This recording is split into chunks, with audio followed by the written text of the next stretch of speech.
Gonna go down to the river, but I forgot. You can hear how loud it is though. It's still pretty high, but the rain has let up a lot the last couple days. We actually can mow the lawn again soon.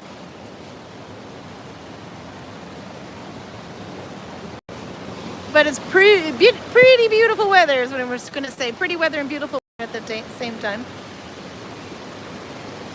And there's a party going on across the street, so I don't want to go down there. There's a campsite over there.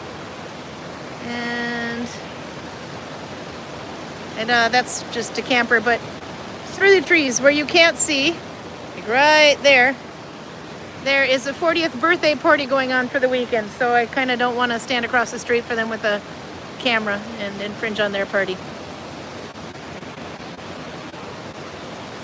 It's so pretty and green, yeah. Sun is still up. It's over, you can see where it is. It's just behind the clouds there on the bottom right. And this is what 7 o'clock looks like. So no, it's very pretty. Everything's starting to grow in. Nice and green. The dandelions have returned. We had a whole yard was full of those purple flowers.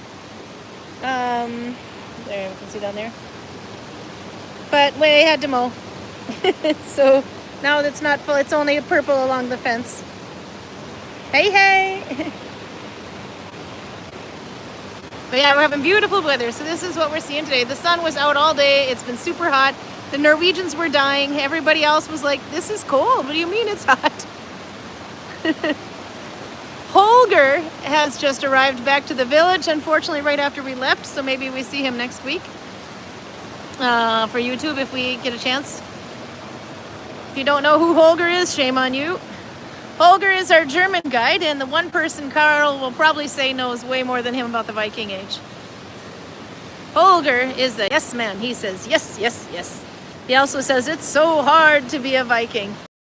And he says, I am a man of results. So we love Holger. He's our German guide. He's easily got 30 plus years of experience in the Viking age history. He's worked at Viking. He comes and works for us every summer and lives in one of the Viking houses. But yeah, absolutely, it's a postcard. We live in a flippin' postcard. But today I used the thumbnail to show some of the Nevercont work, or the Never work, Neverfletting or Birch. Hey, hey!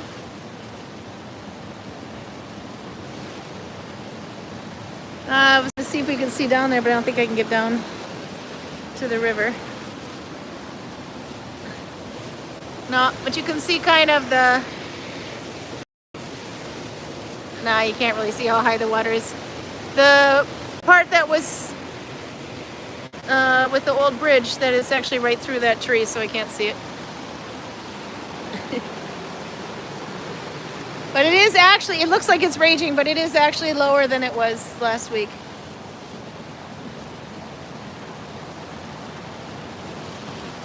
Way too hot here this week, says PJ. We set new records for heat in May. Wasn't sure. It was supposed to be having a heat wave, and it didn't quite feel like it. Then today it was hot. Today and yesterday I had the window open at the office. Everybody else got to be in it. It did rain a little bit here and there, but nothing big. So I saw Albert was here. He had to go to a confirmation, so he popped in for a quick minute to say hi. Rhonda is here. She's off today as well, but planning to pop in. Lindsay's here. She says, yay, I'm finally able to be here. Torben is here. Rhonda's making blue corn pine nut pancakes to celebrate having a Saturday off. Enough time to actually cook breakfast instead of inhaling a PB&J sandwich on the way to work. Laugh out loud. Oh, good for you. I'm kind of curious what a blue corn pine nut pancake tastes like. But pine nuts are really good on salad, so I'm thinking that might be really good. Torben says they've got cake, lots of cake. Please come by and help us eat it. Did you have a birthday party, Torben? Not you, but your kids. There's Peruta asking if we missed her. Of course we have. She said she was at an event last week. She said, all I need to say about last weekend is you haven't lived until you've seen nearly naked Vikings wrestling in a kiddie pool full of fruit jelly. while a battle bard furiously plays the bagpipes. You win. We did have a bagpipe player though come from Latvia. He came in, one of the Latvians that came in, but he arrived a little bit later, and politely asked Karl if Karl would like he could play the bagpipes for Karl's guided tour. Karl was not blessed. But he was probably playing the bagpipes around in the village here and there, just not next to a guided tour. PJ's here. She says, all sunny from hot England. Torben, chuck some of that cake my way. No problem getting rid of it on YouTube, Torben. Lindsay says, Dallas weather is a high of 33 Celsius. No rain, just humid. We had some visitors in the village from Dallas today, by the way. We were talking about the Rocky Horror Picture Show for some reason, though, which he said was supposedly takes place in Denton, but they never say Denton, Texas, but it is Denton. And then I also found out that Meatloaf comes from Denton. So, the singer. Torben's gonna fax cake. I kind of see what that looks like. Maggie's here in Colorado. Osman is here. Wonderful view. Yeah, we're having great weather today. It's really pretty. You can see the waterfall if I can zoom in. That's the one you can see from the Viking village, but you don't get to see it beyond this point from the Viking village because that rock on the left side of it juts out so far that it makes it invisible from the village. But yep, good water today.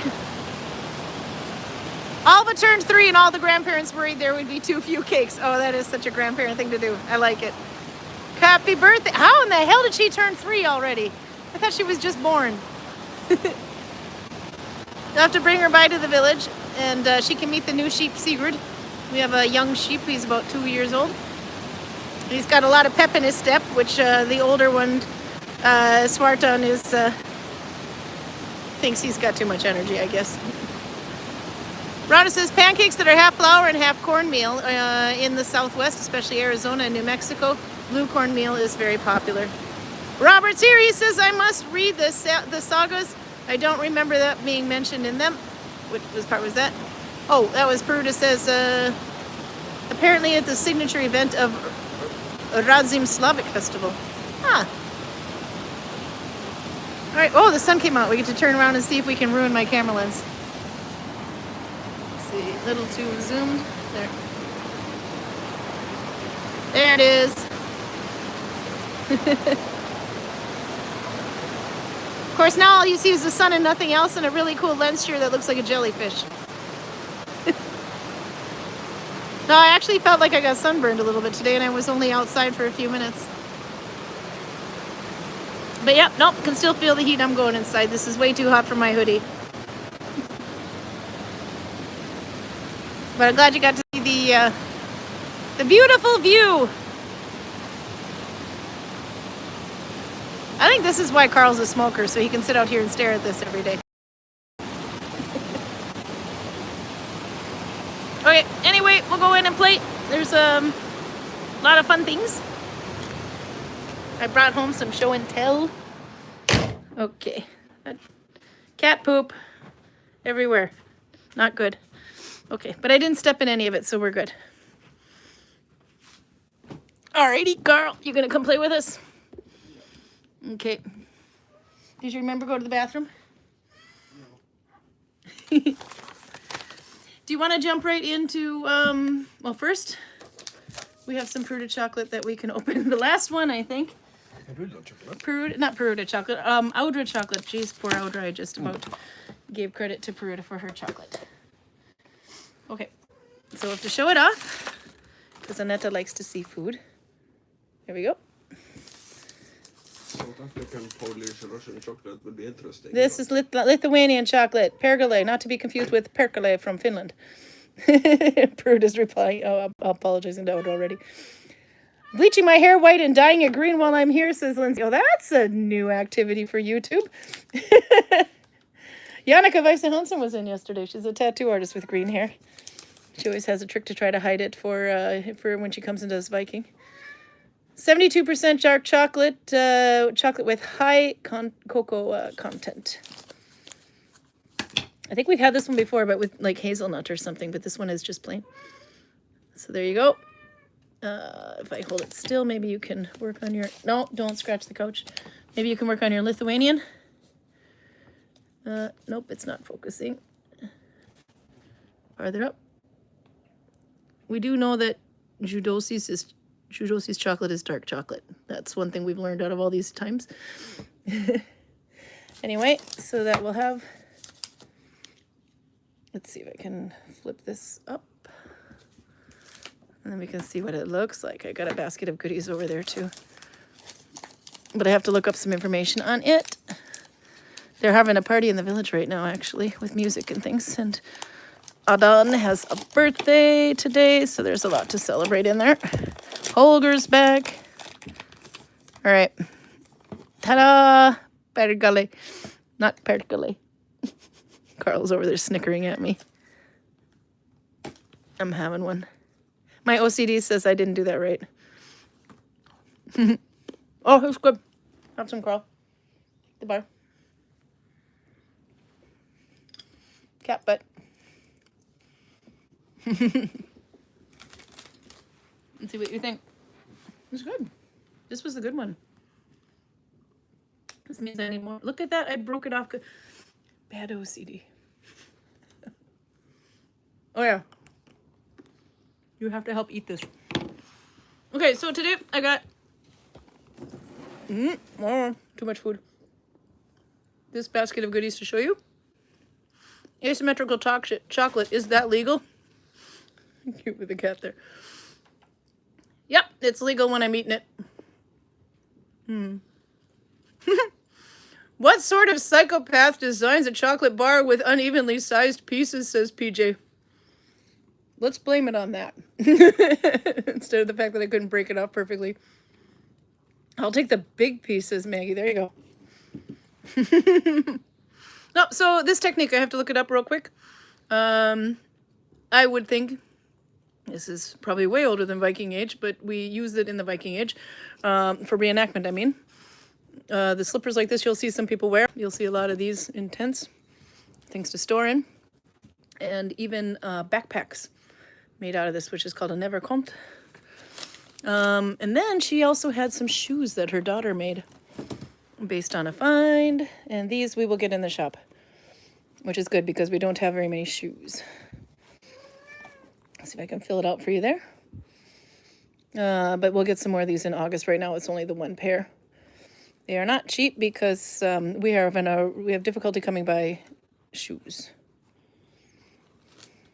Anyway, and there you can see they're sewn in the correct way.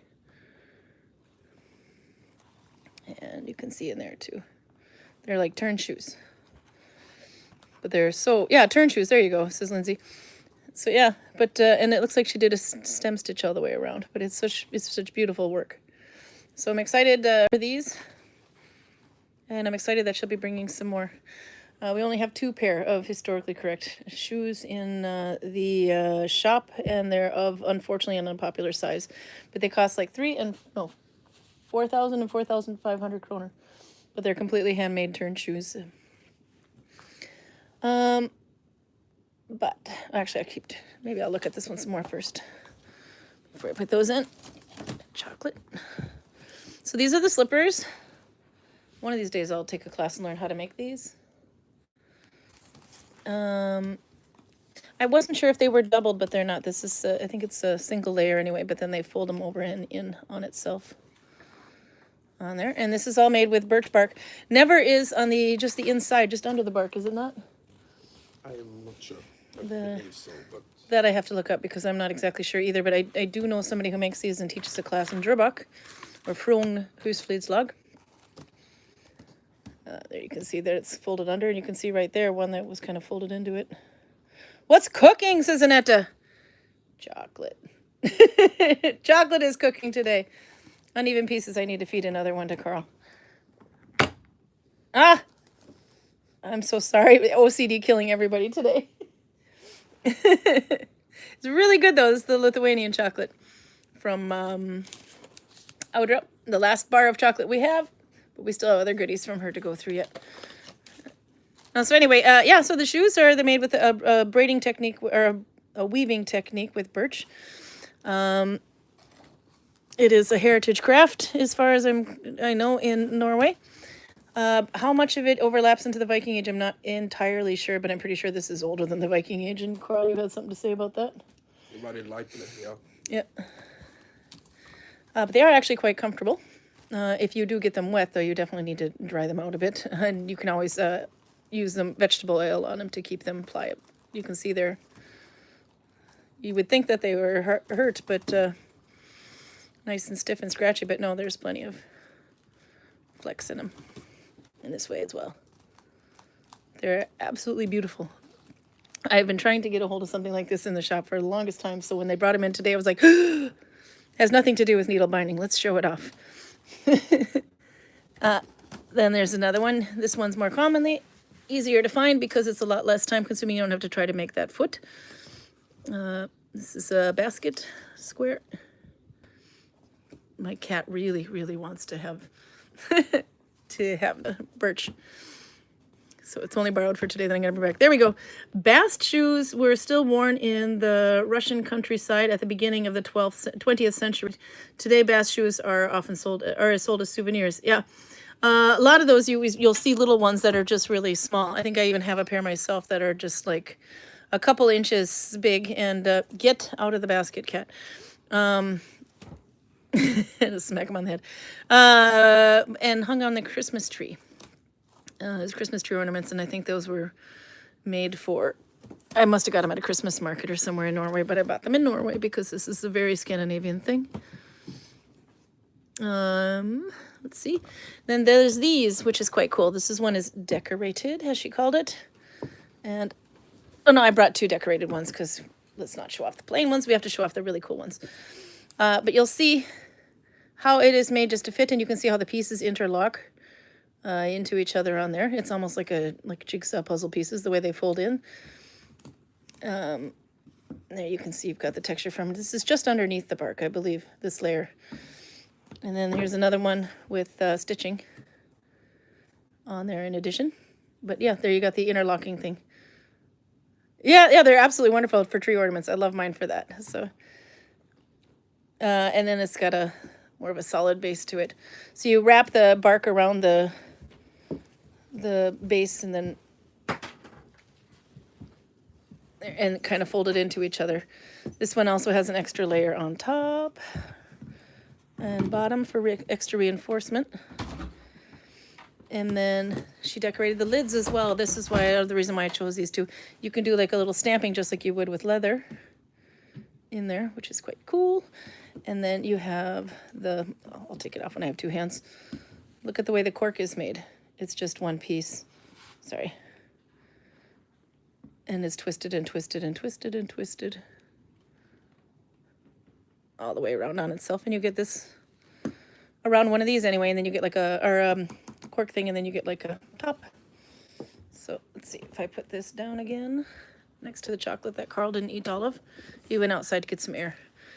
Fresh air. No, maybe not bad air for you, because this part doesn't interest him as much as it interests me. There we go. So you can see inside the birch, but it also, you can't see the seam on the inside of this one. See, there's the smooth there. There you can see the interlocking bit. So it's made with layers. And then you have the lid that they made. But it's so cool, this thing. I think you can see all the way down to the end, maybe. Yeah, there. That's where it starts. But you can store flour, nuts, all kinds of things in here. There's another one. There you can kind of see on the inside of that one. But you can definitely feel it's all natural product. You can feel that it's not super smooth. It's actually quite sturdy, but this one is a bit more flexible than that one did because that one has a thicker base inside. But a lot of people in Viking reenactment will have these, their things stored in these to hide your jewelry or something maybe. Then it's a little stamp they put for their little mark. So we've had a week full of Latvian Vikings, which is a lot of fun and brings a lot of music and entertainment, both through rain and sun dice box. Everyone will hear you running. That's true. There was a smaller one that would have been perfect for that, Torben. I'll set it aside for you. And you can take a look at it. I'm sure you could put, yeah, if you're going to do Warhammer and such, you're going to need dice boxes. Anyway, so I had to bring those and show them off. I thought they were super, super cool. Actually, I can put them on the table. We can stare at them a little bit, and I'll see if I can get some more information on it. My dirty table and shoes and a little bit of chocolate with uneven edges. And just for fun, Torben, we found you the Vaseline to stare at again. Actually, the Vaseline would go hand in hand with these because it would keep them nice and soft. Okay. I wonder if those, says Lindsay, I wonder if those would keep out India meal pantry moths. Sorry if everything in my life is colored by infestation we're dealing with. No, moths are a thing, actually. But I don't know, actually, if they couldn't, if there's a way they could crawl in through there, or because it's sealed, I suppose you could coat it on the inside if you really wanted to.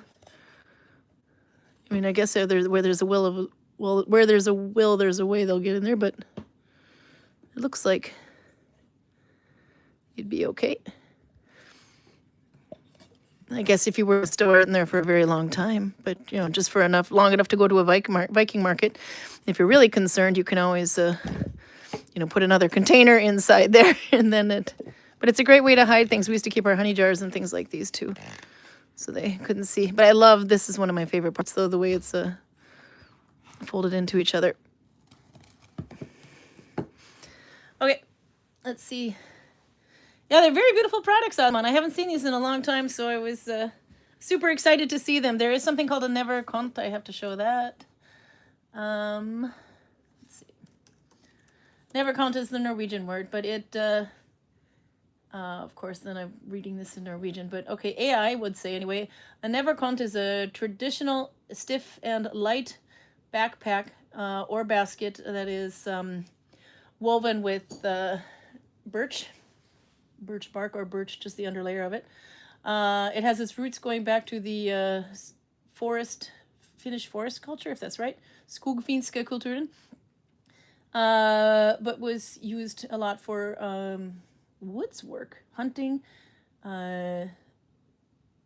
I don't forget what sonking is, and Karl's not here, so we'll have to look that one up. And was in normal use until about the 1940s. So a lot of times when you see these, and I'll show you pictures of them, they're in, it looks like we got some sweaters in here too. Let's see. A little bit of extra, so it's going off. These backpacks, you can see sometimes, if you're really lucky, you'll see a Viking reenactor using one as a backpack. They're so cool, but oftentimes you'll see something like this. It's because it's from a antique shop. That's one of the few places you can find them. But every once in a while, if you're lucky, you can find someone that makes them, but they will easily cost you 6,000 to 10,000 kroner. They're super expensive, but they are super hard to come by. Then I see we also have Intarsha, because that looks a little bit like it, but Intarsha has nothing to do with Neverfletting. This is also a Neverfletting, but it's not braided. Let's see. That one's not woven in, but it's a different way of tying it up. But it's an envelope type. A lot of them will have this shape too. But it's an envelope type backpack made with that technique. So there's a side view of one, so you can see one almost looks like a pillow. This one looks like it might have had some repair done to it.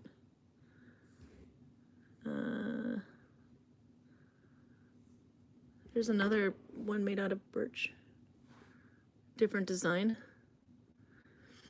But if we look, I think it's called Neverfletting in Norwegian, or we have to find this in English. What the heck is this called in English?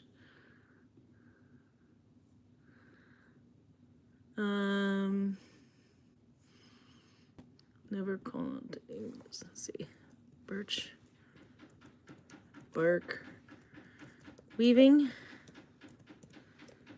Maybe we find something for that. There we go. AI says it is a traditional Scandinavian and indigenous Schleudecraft, where flexible strips of birch bark are plated into beautiful, durable items like baskets, mats, and knife sheaths. That's true. I forgot about the knife sheaths. The bark is cut into thin strips and woven in an over and under pattern, and then folding diagonally to create walls and intricate geometric corners. I was hoping we could find a little bit. Oh, here's another. Look at those things. The baskets there. Let's see if we zoom in a bit. I can do this with my left hand there. And you can also see there's even one that's showing you how they're braiding. Little cute little vessels. And there's showing you how they make the basket. This one says Russian birch bark. But it's all over Northern Europe. I don't know how much further it goes down and around. And there's some of the tools, by the way, here too. Let's see if I do like that. I also noticed there was an AI picture. So that you would use to push the bark underneath so it gets buried in under one of these folds. Then we have this book here, Birch Bark Basket Weaving. Why do I want to think that's an AI book? Oh, because it's from Amazon. But I see this guy's hands and everything. Any AI book they have, they always show like hands sitting there. Here's some little hearts that I've seen before in Christmas trees for Christmas tree ornaments. It's a great way to have a little piece of it with you. I was kind of wondering if they had history and background. Let's go with history and background. Is there something that isn't AI answering my question here? Birch bark backstreet, Alaska ethnobotany. Russian culture, researching birch bark basketry. Try to say that a lot fast. Birch bark basketry. Basketry. I can't do it. Let's see if I can get. Oh, birch bark biting. Don't get me interested in other hobbies, isn't it? Yeah, no, you're screwed. We're all here to Nalbind, and what are we doing? We're playing with birch. Each quilt on birch bark tells a story. Traditional Nordic bias woven. Oh, that might be one there. Even though it's Facebook, but it's weaving on the bias. This might be slow because I'm at the end of my month on data. There we go. Just curious what she says. If it's on Facebook, it has to be true. Did you know traditional Nordic bias woven birch bark baskets, this is hard to speak, I feel like a Dr. Seuss here, are made from thin strips of bark cut along the grain and woven diagonally. This creates a 4-layer flexible yet durable basket, perfect for everyday use. In northern traditions, birch bark was often harvested in midsummer when the sap was up, allowing the outer bark to peel easily. One thing they will tell you, though, if you get into the craft, is make sure, for example, if you're using, if you want to harvest the bark off of a tree, you need to talk to the person who owns it, and to make sure you know what you're doing, because if you cut too deep, you can damage the tree. But you can also buy the product too, so that you don't have to actually go out and try to harvest them yourself. I remember reading about that anyway, because sometimes if they're cut way too deep, will do some damage. Let's see if there's any pictures here. Here they have bias woven birch bark refers to birch bark that is split thin and cut in long strips along with the grain of the bark. These flexible strips are then woven in a bias diagonal technique to form a 4-layer strong. Well, we just read that. Okay, but nothing else. And this person says birch bark is harvested in my area from around the 4th of July on a warm day. This is when the sap is up and the outer bark will easily peel away from the inner bark. There you go, because you need the inner bark, I think. I harvest on private lands where permission has been granted. Yes, it's very important you get permission. Preparing the bark after harvesting requires some preliminary splitting of the bark sheets and then storage, typically flat and weighted. This takes some time depending on how easily the sheets want to split, anywhere from 2 hours to 2 days. I don't know where I got 4 from. Preparing materials to teach a woven birch bark class requires more splitting to the thickness needed and then cutting into strips. I use a rotary cutter, which is cutting 1 strip at a time. Takes me typically a solid week to prepare for a class. I could believe that. I learned to weave with various barks when I began my basketry journey in 1983, and when my family moved up to the UP, Upper Peninsula. Hey, that's pretty close to where I'm from. In 1999, birch was more readily available and traditionally woven in the local Finnish community. Oh, there you go, and then you can see that she's making baskets and stuff. Ta-da! Anyway, so there's a lot to look up on that. There's my cat trying to take the damn basket again. You cannot have a basket in the house without the cat trying to take it. It's all bark, no bite, says Roger. Roger, I think you're right. Okay, let's put you down here, and then I will knock the cat out of the basket because these are borrowed. They're going in the shop, and I don't want to damage them. I'm sorry, but no cat here allowed. Cat, get down. Oh, he is stuck to this thing. And getting more and more comfy. Well, if Alex watches, it's her cat. I blame the cat. Okay, then let's see, while Karl is still out, we can do a little more needle binding. Still working on the bee stitch, so before I do that, I have to chocolate. Okay. And I need my needle. And I need more yarn. There we go.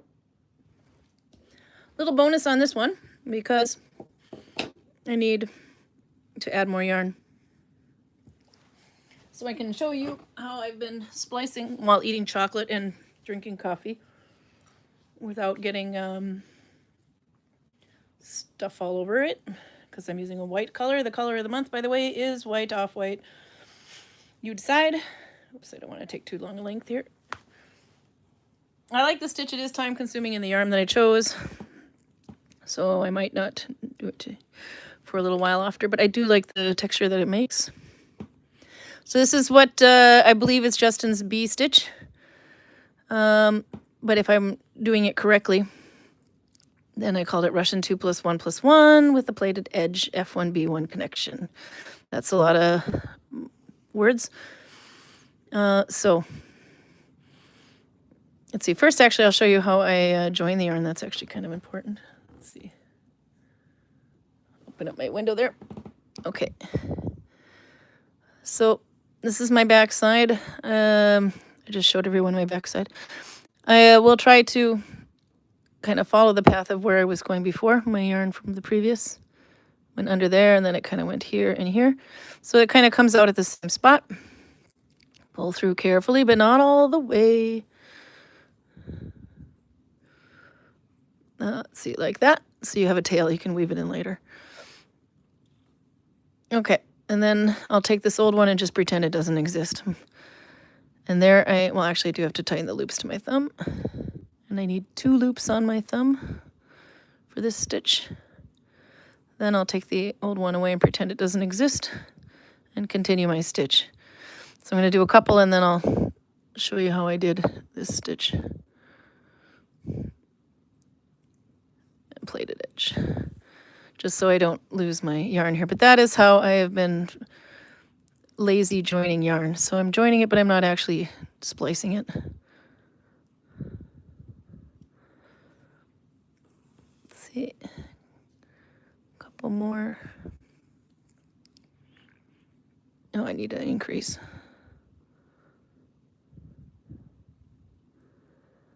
This was going to be a hat. It probably still will, but I'm not in any hurry to finish it because we have a gajillion Nalbinding hats in the shop right now. So I'm focusing on things we don't have much of. By the way, it's the shop in Viking Valley, Gudvangen, that I work at. I try to find items for the store. We take a lot of things like these ones on commission because we have no idea how they'll sell. They're absolutely wonderful to look at. A nice traditional crafts to show off and things, but we can sell them on commission, and that way if they don't sell, it's kind of like not so much risk for us, but it's a nice way for people who are leaving. For example, the Latvians are leaving tomorrow. They can still sell their crafts while they're not here and show them off, and then so you can still see things that they made. Okay, so this stitch is F1B1, so you're connecting to the one new one from the front and one new one from behind, or the old one from behind, so you have this like X. So new one from the front, one old one from behind. That is your F1B1 connection. And then you make your stitch. You have 2 loops. The first 2 loops are on your thumb. If you look at it this way, 1, 2, 3, 4, 5, or whatever if you're counting from the top. Loop 1, loop 2 go on your thumb. Loop 3 and loop 4 are the 2 loops you're going to be using from on the back side. And you can see where this yarn crosses here. There. That means you're picking up the loop from that side of it. So front one, back one. You take the 1, 2, 3rd loop, lift it up, put it on your finger maybe, or just get it out of the way. Pick up the 4th loop from behind. Then go back, keep it on your needle, and go back and pick up that 3rd loop again. And then go under the 2 thumb loops and plaited edge, so over the working thread. That's how we've been doing his B stitch if I'm doing that correctly. Or Russian 1, 2, plus 1, plus 1. When they're referring to the Russian stitches it has nothing to do with Russia, but it's the style of making stitches, they call it, where you're switching these back ones around like that. That makes it a Russian stitch. So they're referring, when they say 2 plus 1 plus 1, they're counting backwards. 2 from your thumb, and then 1 plus 1. So that's where it kind of gets that from. Then you have like the finished stitches, which are done this way, back and then forward. Then they're taking those 2 together, so then it would be finished 2 plus 2 would be 1, 2, these 2, plus the 2 behind your thumb. But because you're not switching them around, it's just like 2 plus 2. But the Russian ones has an extra flip, so 2 plus 1, plus 1 plus 1. So anyway, front one, back one, that's F1B1. Pick up the 3rd loop, get it out of the way, put it on your finger, whatever. Pick up the 4th loop from behind, and then go back, scoop up the 3rd loop, go under the 2 thumb loops, and then over the leader yarn. Ta-da! And that is the B stitch. Now later when I go back, after this row, I wouldn't be able to weave this one in. I'd have to do one more row before weaving that one in. But you can kind of pull it a little bit. Let's see if I get this off here. I have a mess. There you go. So for example, these ones, I can put it, if you pull it that way, it's going to open it up more. So you kind of want to continue in the direction it was going, which is this way. So that one I can weave in if I want to. Just go under, I don't know, 3 or 4 or something, maybe 5, 6. Having a lot of good time here. There we go. See if it shows through on the other side. It's not really showing. And then thread the needle. Pull it through. You can kind of pull it a little tight at first and then loosen it up again. And then cut it away. And then no one will ever know. And then the same this way. This one, it would be opening up if I go that way. I want to see which way it wants to go. I think it wants to go this way too. So I can even have that one follow the same path if I want. Or I can do something like that. Go in a completely different direction. But, you know, check to see if it's going to show. Yeah, that will show on this side. So maybe I won't do that. Let's see. Maybe I didn't want to go too much down the same path, but we can do 2 in this direction. There. And then maybe some this way. Just to make sure it doesn't show on the other side or it'll ruin the texture of your stitch. That one might show a little bit, but I'm okay with that. This is just a way to lazy join if you're going to work with a light thread, because even if I wasn't eating chocolate, drinking coffee, and had the cleanest hands in the world, you would still transfer some oil from your skin onto the yarn and when it's light colored. But that, or another one too, if you're working with acrylic, for example, and you can't splice it with spit or anything, then that might be another way to do it. But ta-da! That's how I lazy join. Karl, are you ready to play with Viking Age artifacts? Yeah. Let's see. I'll catch up a little bit on chat. Never gloves? I think we need to make never gloves. I think that would be really cool, Torben. Rhonda said they almost look like a plain woodland native parfleche, if I'm saying that right. Because I do believe that this kind of thing is also in Native American finds as well. It's all over the place. Obviously there was a section on Alaska and I had it too as well. Let's see. It's a bit like Dalby, says Rhonda. Yeah, this one is. It's a lot like Dalby. It's just that you have two loops on your thumb instead of one. But yeah, it was Justin made a stitch called the bee stitch. He was just kind of playing around, and he thought if I do this, he wanted to see what happens if he does this and changes the connection and everything. And he said it kind of looked like bees. So he calls it the bee stitch. And I thought, yeah, I wanted to see. I loved the texture that it was. It was in the Nalbinding group, I don't know, about a month and a half or so ago. And I thought it was such a cool technique, I wanted to try it. So if I interpret it correctly, this is Justin's bee stitch, as in B-E-E, the bumblebee. But the way that I would call that, it'd be Russian 2 + 1 + 1 with an F1, B1 connection and a plated edge. But it is a really, really quite cool technique. Let's see. Lindsay says, I'm planning to give them out well, I went too far back. Using paper sounds like an excellent way to learn. Yeah, definitely with the weaving. Maybe construction paper of cards or cardstock. Yeah, absolutely. She says, I'm planning to give them out as part of a class this summer with permission from commercial licenses, of course. Yeah. Robert says, and I'm in night shift all week and preparing for my daughter's 21st at the weekend. Not going to have much time for anything this week. Oh, we better. Did you bring yourself any? Oh, Karl, you bought bitters. You bought bitters so that you could have gin and sour instead of gin and tonic. Yeah. Yeah.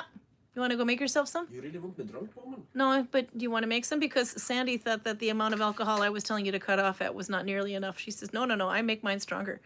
So, but yeah, you can go get that. And then we'll see how you do with these other Viking Age artifacts that I found some this time. I had a little bit more time. Let's see. Oh, Rhonda was saying, Lindsay, construction paper is too stiff for that. You need thinner paper because the strips are folded lengthwise like bias tape. Each strip is of 4 thicknesses of paper. Yeah, these are pretty stiff, but you can still see there's enough of a ply to it. But these are pretty stiff, and they usually will have, for one, they had a tool that kind of looked like a poking device. A thinner version of this, basically, and that was to fold them in and get them into place, to push them down and tuck them in. I think where it was, yeah, here you can see there's an overlap. So to tuck it in, they need one like that. There's one too.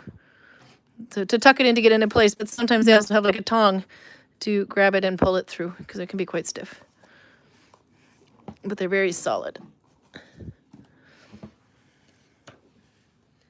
Ah, Donna Smith is here. Hi all from a chilly New Jersey. Oh, we're having beautiful weather today outside. We showed it a little bit earlier, but there's a lot of noise outside with both the river and the party across the highway. So we're inside now.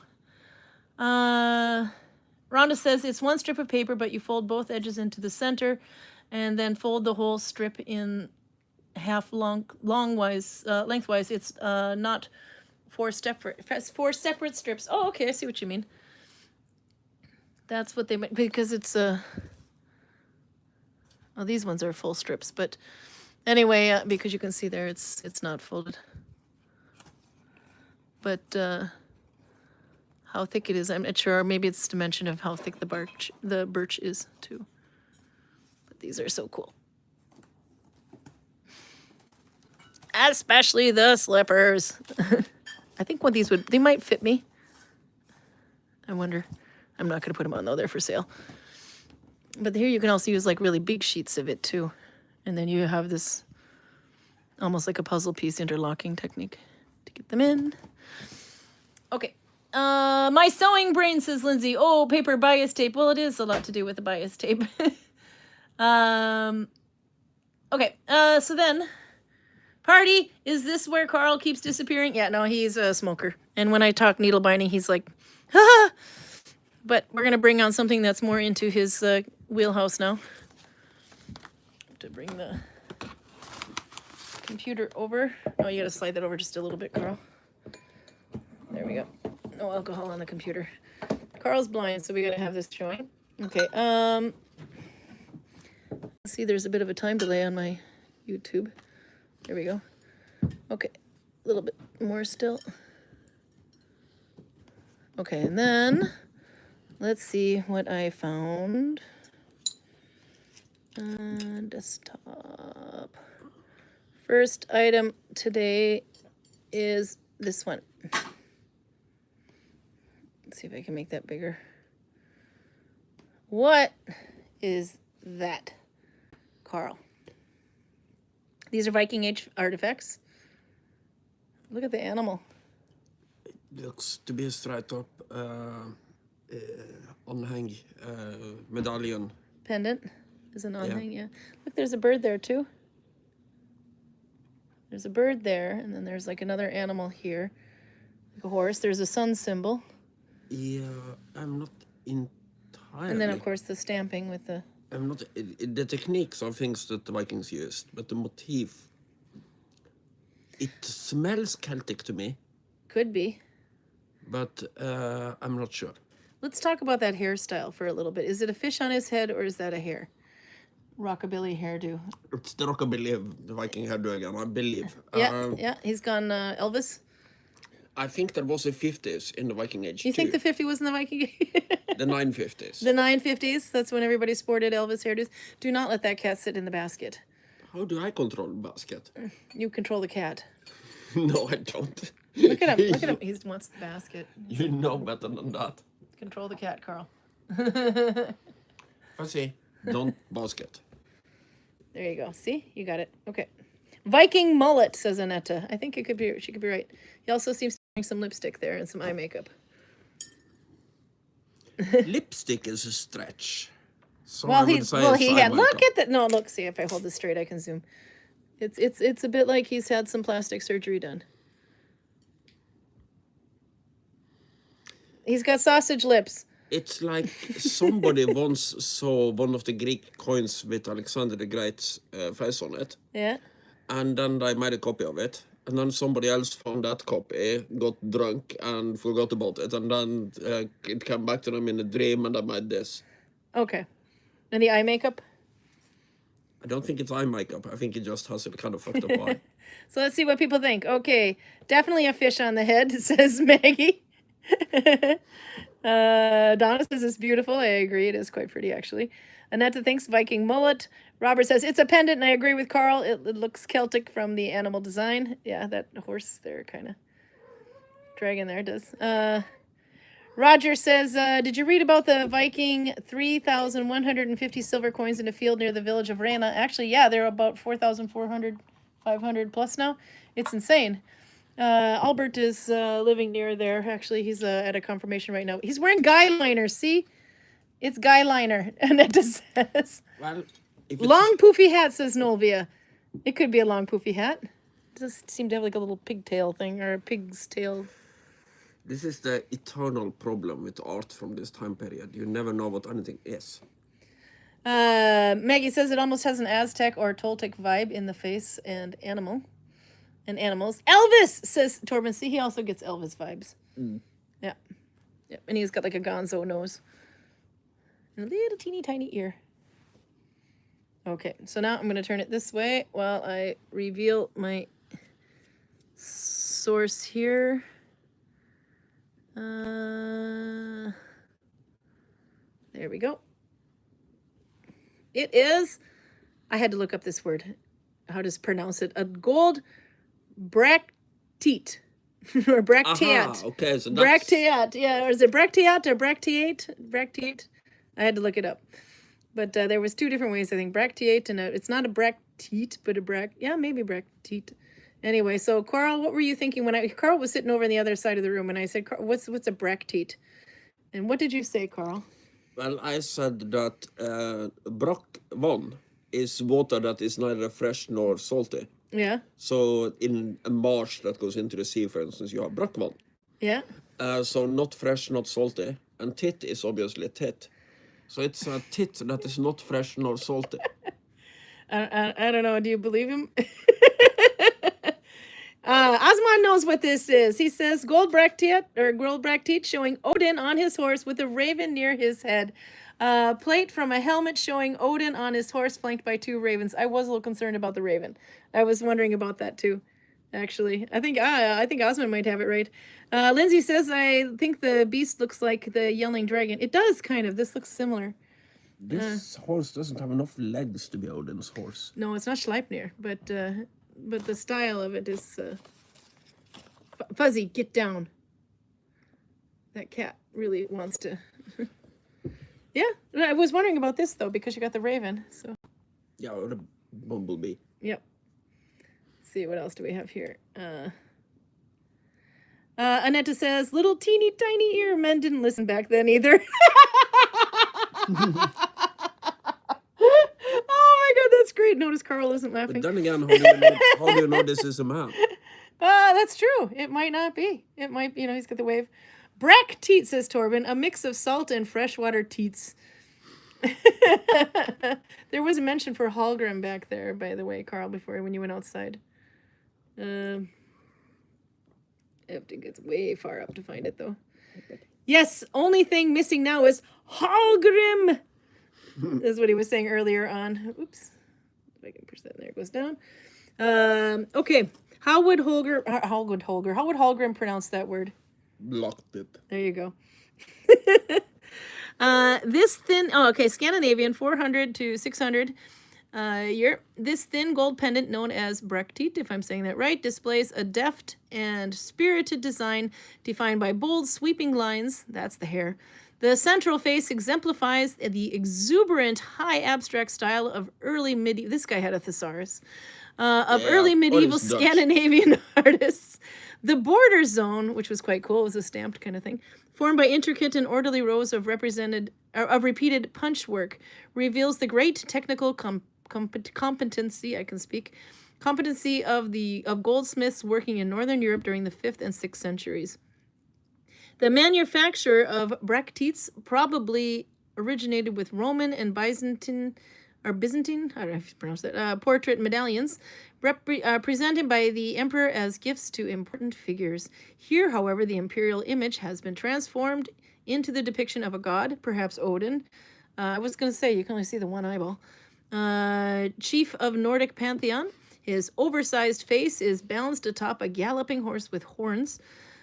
With their fine workmanship and allusions to the Roman and Byzantine worlds, gold bracteates conveyed both the sophisticated taste and the high social status of their owners, who wore them as fine jewelry and hoarded them as treasure. Yeah, it's made with gold, actually, yeah. There's the dimensions on there, too. 1 7/8 by 1 3/4. It's quite small. Credit line, blah, blah, blah, object number. But there might be... No, there's more pictures to it. I didn't realize. I was thinking there must be a backside. There's the backside. Let's see if we can zoom in. This is so thin that the backside is just a negative, basically. Yeah, it does look like it's pretty much a negative, except for, notice his rockabilly hairdo over here is almost looking like scales on a fish now. Maybe it's a braid. But yeah, I think this is just a negative, especially when you see the edge of it. Yeah, it is. Yeah. He's even more sausage lips now than he did before. What are the red flecks? Maybe that's blood. Somebody died. This looks like a patch job. You see there? Potentially, yeah. Yeah, it also looks what like does that look like on the other side? That's the decoration on the horse. Yeah, but what does the midsection of the horse look like on the other side? Let's see.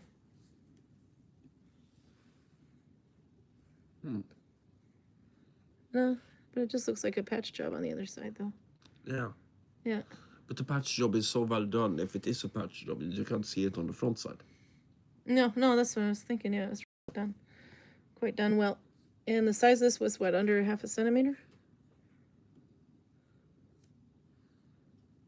Yeah. 0.4 centimeters. 3 ounces. Yeah, but that's the thickness. Oh, the thickness, sorry. I assume. Otherwise, 4, yeah, 4.8, 4.8. Yeah, this was 4.4. inches. Sorry, 4 point. Yeah. Oh no, it's much bigger than I thought. Then it's like, Yep. yeah.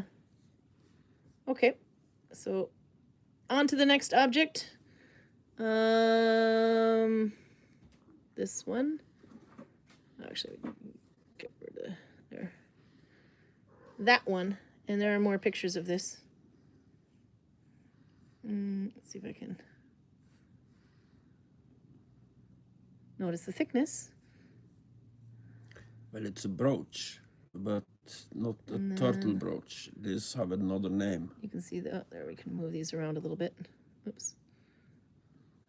One day I'm going to be really adept with left-handed computer work. And the, oops, we don't want to look at that. I just told Karl what it is. Damn it. Okay. No, let your mind go nuts. What do you think it is? No, no turning back. I'm not saying anything more about it because all right. I saw the text. So. Yeah, he saw the text. I think everybody did. But anyway, but look at the, we didn't see the actual design thing on it. Brutus says, I say it's a box brooch. So I think they got that pretty much, because why would you call it a box brooch? Damn it. Okay, but before we got that far, Anne Marie was thinking pillbox.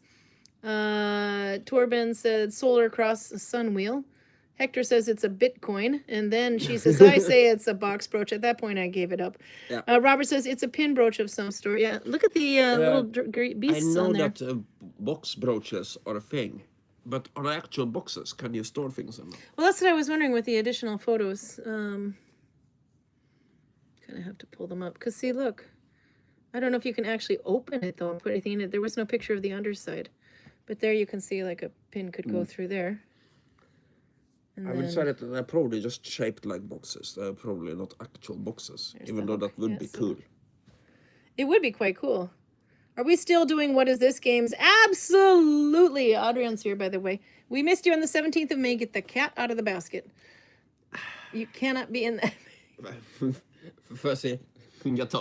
Maybe you need to put the basket in the hallway or something. Because the only thing that gets the cat out of the basket is a better basket. I don't have a better basket. By the way, can you say basketry birch bark basketry? Fast. I gotta see if you can do this. Birch bark basketry. Birch bark basketry. Faster. Birch bark basketry. Faster. Bastard. See? Dr. Seuss. Okay. All right. Anyway, but since I wanted I liked the little figures in here, but anyway, since I gave it away, we might as well look and see. Look at the little figures. Anyway, it's a brooch of some sort. Yeah, no, we found out it was a box brooch because I showed it up. I think the back is hollow, says Robert, to allow the fabric to bunch up in it. That sounds fair. Yep. If it fits, I sits, says Nolvia to the cat. Annette says, this is my favorite game other than Karl the Microwave Iron Chef. Oh, yeah. Okay, but anyway, let's see. I think that was on my page here. Get all this out of the way. And then, oops, we don't want to give away my link. There we go. Okay. I thought maybe there was, you could see the underside of it. No, but you can't. Oh, actually, full object record. No, it was just the 3 photos. But anyway, it says round box brooch, Viking, 700 to 900. A menagerie of tiny animals inhabit the interlaced patterns on this round brooch. The 4 oval compartments on the top shows beasts with round eyes, open jaws, claw feet, and intricately entwined bodies, known as a box brooch because it was used as a container for small objects. It would have been worn by a Viking woman on the island of Gotland to secure her shawl or collar. Okay, so you could actually have small objects in, or you could, there you see there, you could put things in there. But what would you put in there? Like a coin? 1 coin? No. Actually, we should see the size of it. Either small useful things. The thing that absolutely springs to mind here is things you need to make a fire, like charred linen, for instance. Oh yeah, 2.5 or 2 1/16 by 7/8 by 1/16 inch. or 5.2 by 2.3 by 0.2 centimeters. 0.2 is not very thick, if that's the thing, so you wouldn't get much in there. I thought it was jade, but it's copper. Yeah, it does kind of look like jade. I was thinking the same thing. It almost looked like stonework, but yeah, no, metalwork, copper. And made in Gotland, Sweden. Copper alloy, cast traces of an iron pin. So yeah, no, this was kind of a cool thing anyway. I would love to. I don't think I've ever seen one of these in any of the markets that we've been to, where they have like a little. Ježuž is coming at the end of the month, maybe in end of June. Maybe we can ask him if he's. If this is cast, you cast it as one piece, or? Ah, Pruda has an idea what you could put in there. See, the women know what we would put in there. Anyway, she says children's teeth, some other sentimental items, nice smelling herbs. Yeah, you can perfume yourself up if you're only going to be taking baths on Saturday. You might as well. And by the way, PJ points out that whatever you have to put in there, it will have to be tiny. Of course. Oh, it's so tiny. Actually, we'll sit there and watch Karl blush for a bit. Because I have to find the next one. How's your gin and bitters? I think the gin and tonic was actually better. But Yeah? I'm almost out of gin, so next up is rum, and that will work well with Did this you one. use the half or the whole on the side of the jigger? Why would I use the half one when people are complaining that the big one isn't big enough? Oh, well, actually, your glass could use a full-size shot on there. Okay, good. Then we're good. All right, the next up, I will Why does the size of the glass matter? It goes in my belly. Because the amount of, if you use a whole shot of vodka, or I mean gin, in a small glass, it's a lot more percentage than. It doesn't matter. I get it in my belly. Okay. Fine. Alrighty, then we are going to see if I can move these around so we can see how many pictures we can get on the same page here. And there went that. Oh my God. Okay, no, I can't do all these pictures on the same page. But. Okay, so our next object of interest is, yeah. That's always good when Karl says, the fuck? What is that? Like, hold it really still here. Maybe we make it a little bigger. Am I looking at the backside of something? Yep. What? It might be the backside of something. We have some more, so I'll flip it around. But it's a little hard to flip through the pictures, so. But this is the first picture anyway. Okay. Then we have this one. This decoration on, I don't know if that's on the inside. Yeah, that would be on the front. You wouldn't make No, something it's like here. that too. There. If you were to look there, you see that. Which is really cool design. So I would think that looks like, yeah, it's right there. And then we have this one, which would be here at the bottom. And then we have this one, sorry, there, which would be on the other side, I think. Yeah, but can I get a front view of the big circular thing in the middle of the thing here? Yep, getting there. That would be the next picture. That one would probably be the other side of that, I'm guessing. Yeah. Let's see if I move it over here. So, what the hell is it? Do you have a front view of the whole thing? Those were all my pictures, damn it, and that's what you're getting. It makes... Hexter says it's a time travel device. Why not? Yeah. These knobs looks like they're meant to connect to something. It looks like bolts too, yeah. Yeah. Nuts and bolts. So the first thing I was thinking was it was something to put on your belt to hold something else. Yeah. But Sorry, the cat is headbutting the... I can't really see the whole, the big picture here. So I can't really Robert says- envision what this fucking thing looks like. Robert suggests backside of a fibula brooch, maybe? That's... yeah. But this does look like the backside of something, but I'm wondering if maybe... Because why would you decorate the underside? A very expensive hinge, says Anne. That is. Peruta says, is it part of a saddle? Nolvia says it's a shoehorn. That's a really... Ow.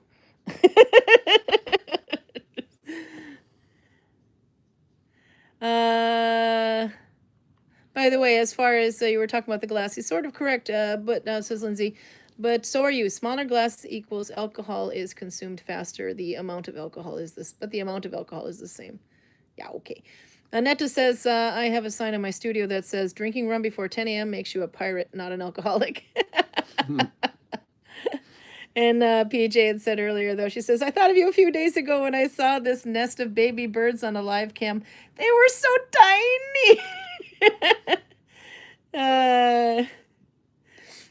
That's cute. Okay, what else do we think this might be? Lindsay says it makes me think of a receiving side of a snap. Yeah, it does, actually. We can look through these pictures a bit more. There was that one. I do like all that work. Yeah. And then... Yeah, these are obviously, that's that.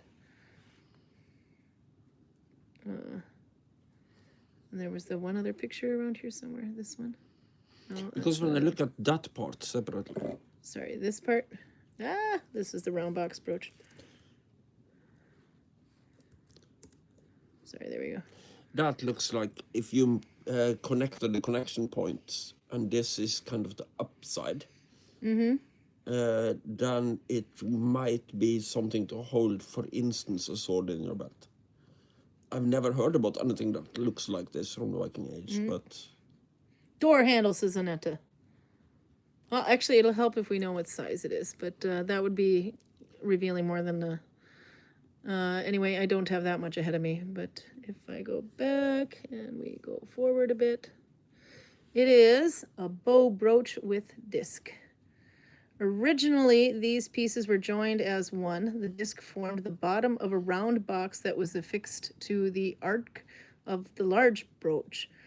Ornately patterned gold, now only fragmentary, once covered the entire piece, even parts of the brooch that were never visible.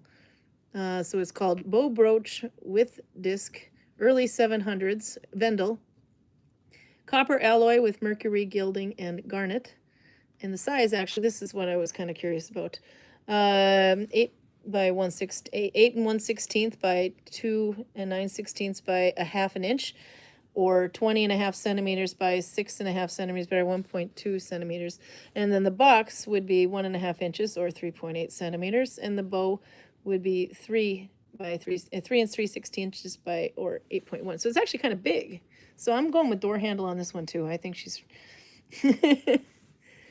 Yeah, no, I don't see anything Then we do the full brooch-like with this, but if they're missing the brooch parts, then... That was all the pictures that they'd had. Artwork details, early 700s. Vendel, yeah, we just read all that pretty much. Metalwork bronze is the classification. Okay, so who wins this one? Well, actually, there was one that said brooch on there. Yeah. Was that you too, or are you just going to say that it was? No, I didn't think it was a brooch at all. No, Robert said backside of a fibular brooch, maybe. He's pretty close. Yeah, I think Robert gets that one. Okay, then we look this way so I don't screw up and give away any more details before I was supposed to. Oh, this one I think was fun, and there's only one picture.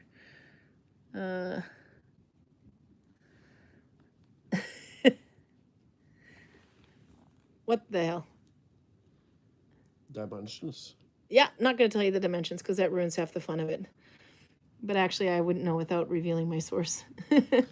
I'm willing to bet, because of the way it looks, that this is tiny.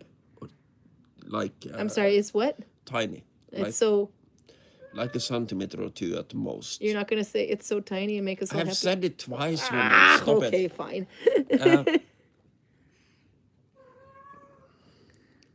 Nice bead, says Anne. Portuguese staff finial. I think I'm going with bead there too. See, Anne said it's so tiny. Viking diving helmet, said ready speed. Okay, I got to admit that's the first thing I thought is it looked like a diving helmet. Robert says a very intricate bead. Dagger pommel says PJ. I like that it's the infinity If it on there and was then the little. 1400s Italian, I would go with that, but this is Viking, and no. Yeah. I can zoom in much more here. This is almost certainly minuscule. It's. I have a sneaking suspicion it is as well, but I should have wrote down dimensions, didn't think about it, but top of a walking staff, I guess is Anetta. I'm going with bead. You're going with bead? Yeah. Okay, let's see. It's on this page here.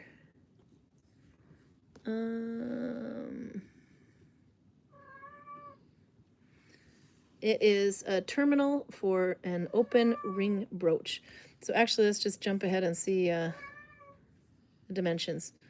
1 and 15/16, so just really close to 2 inches by 1 and 7/16 by 1 and 7/16.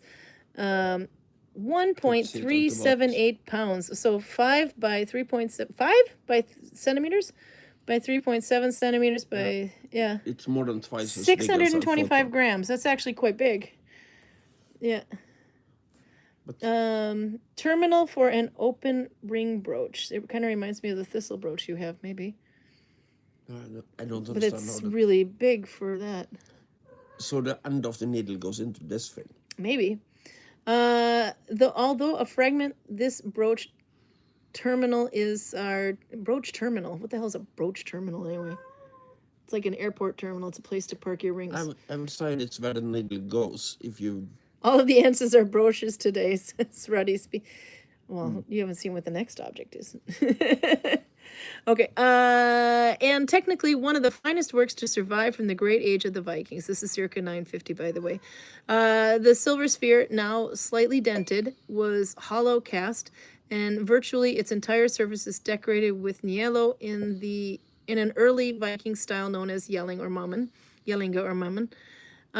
Raised twisted gold wire forms a quatrefoil ring knot pattern on a raised circular gold panel. 2 adjacent triangular gold panels are filled with studs. One has a medallion in the center, in its center with a serpentine tendrils. Yeah, that was that part. Yeah, the terminal bears typological and aesthetic similarities to a brooch terminal and pinhead found in a large Viking silver hoard at Eketorp, Sweden, in 1950 and 1955. Which are now in the regional Örebro Landsmuseum, west of Stockholm. As with the present item, much of the Eketorp hoard consists of silver that, during and after the Viking period, was broken into pieces, a common practice for monetary exchange. That's a topic on its own. Reconstructed to its original form, this deluxe brooch would have been one of the largest and heaviest known from the Viking Europe. Clearly, its first owner was an important figure. I gotta say, though, I mean, if it was 5 centimeters, heavy. That thing must have been really heavy. But yeah, and then you can see all the detail again. Open ring brooch is penannular, is what Lindsay was saying.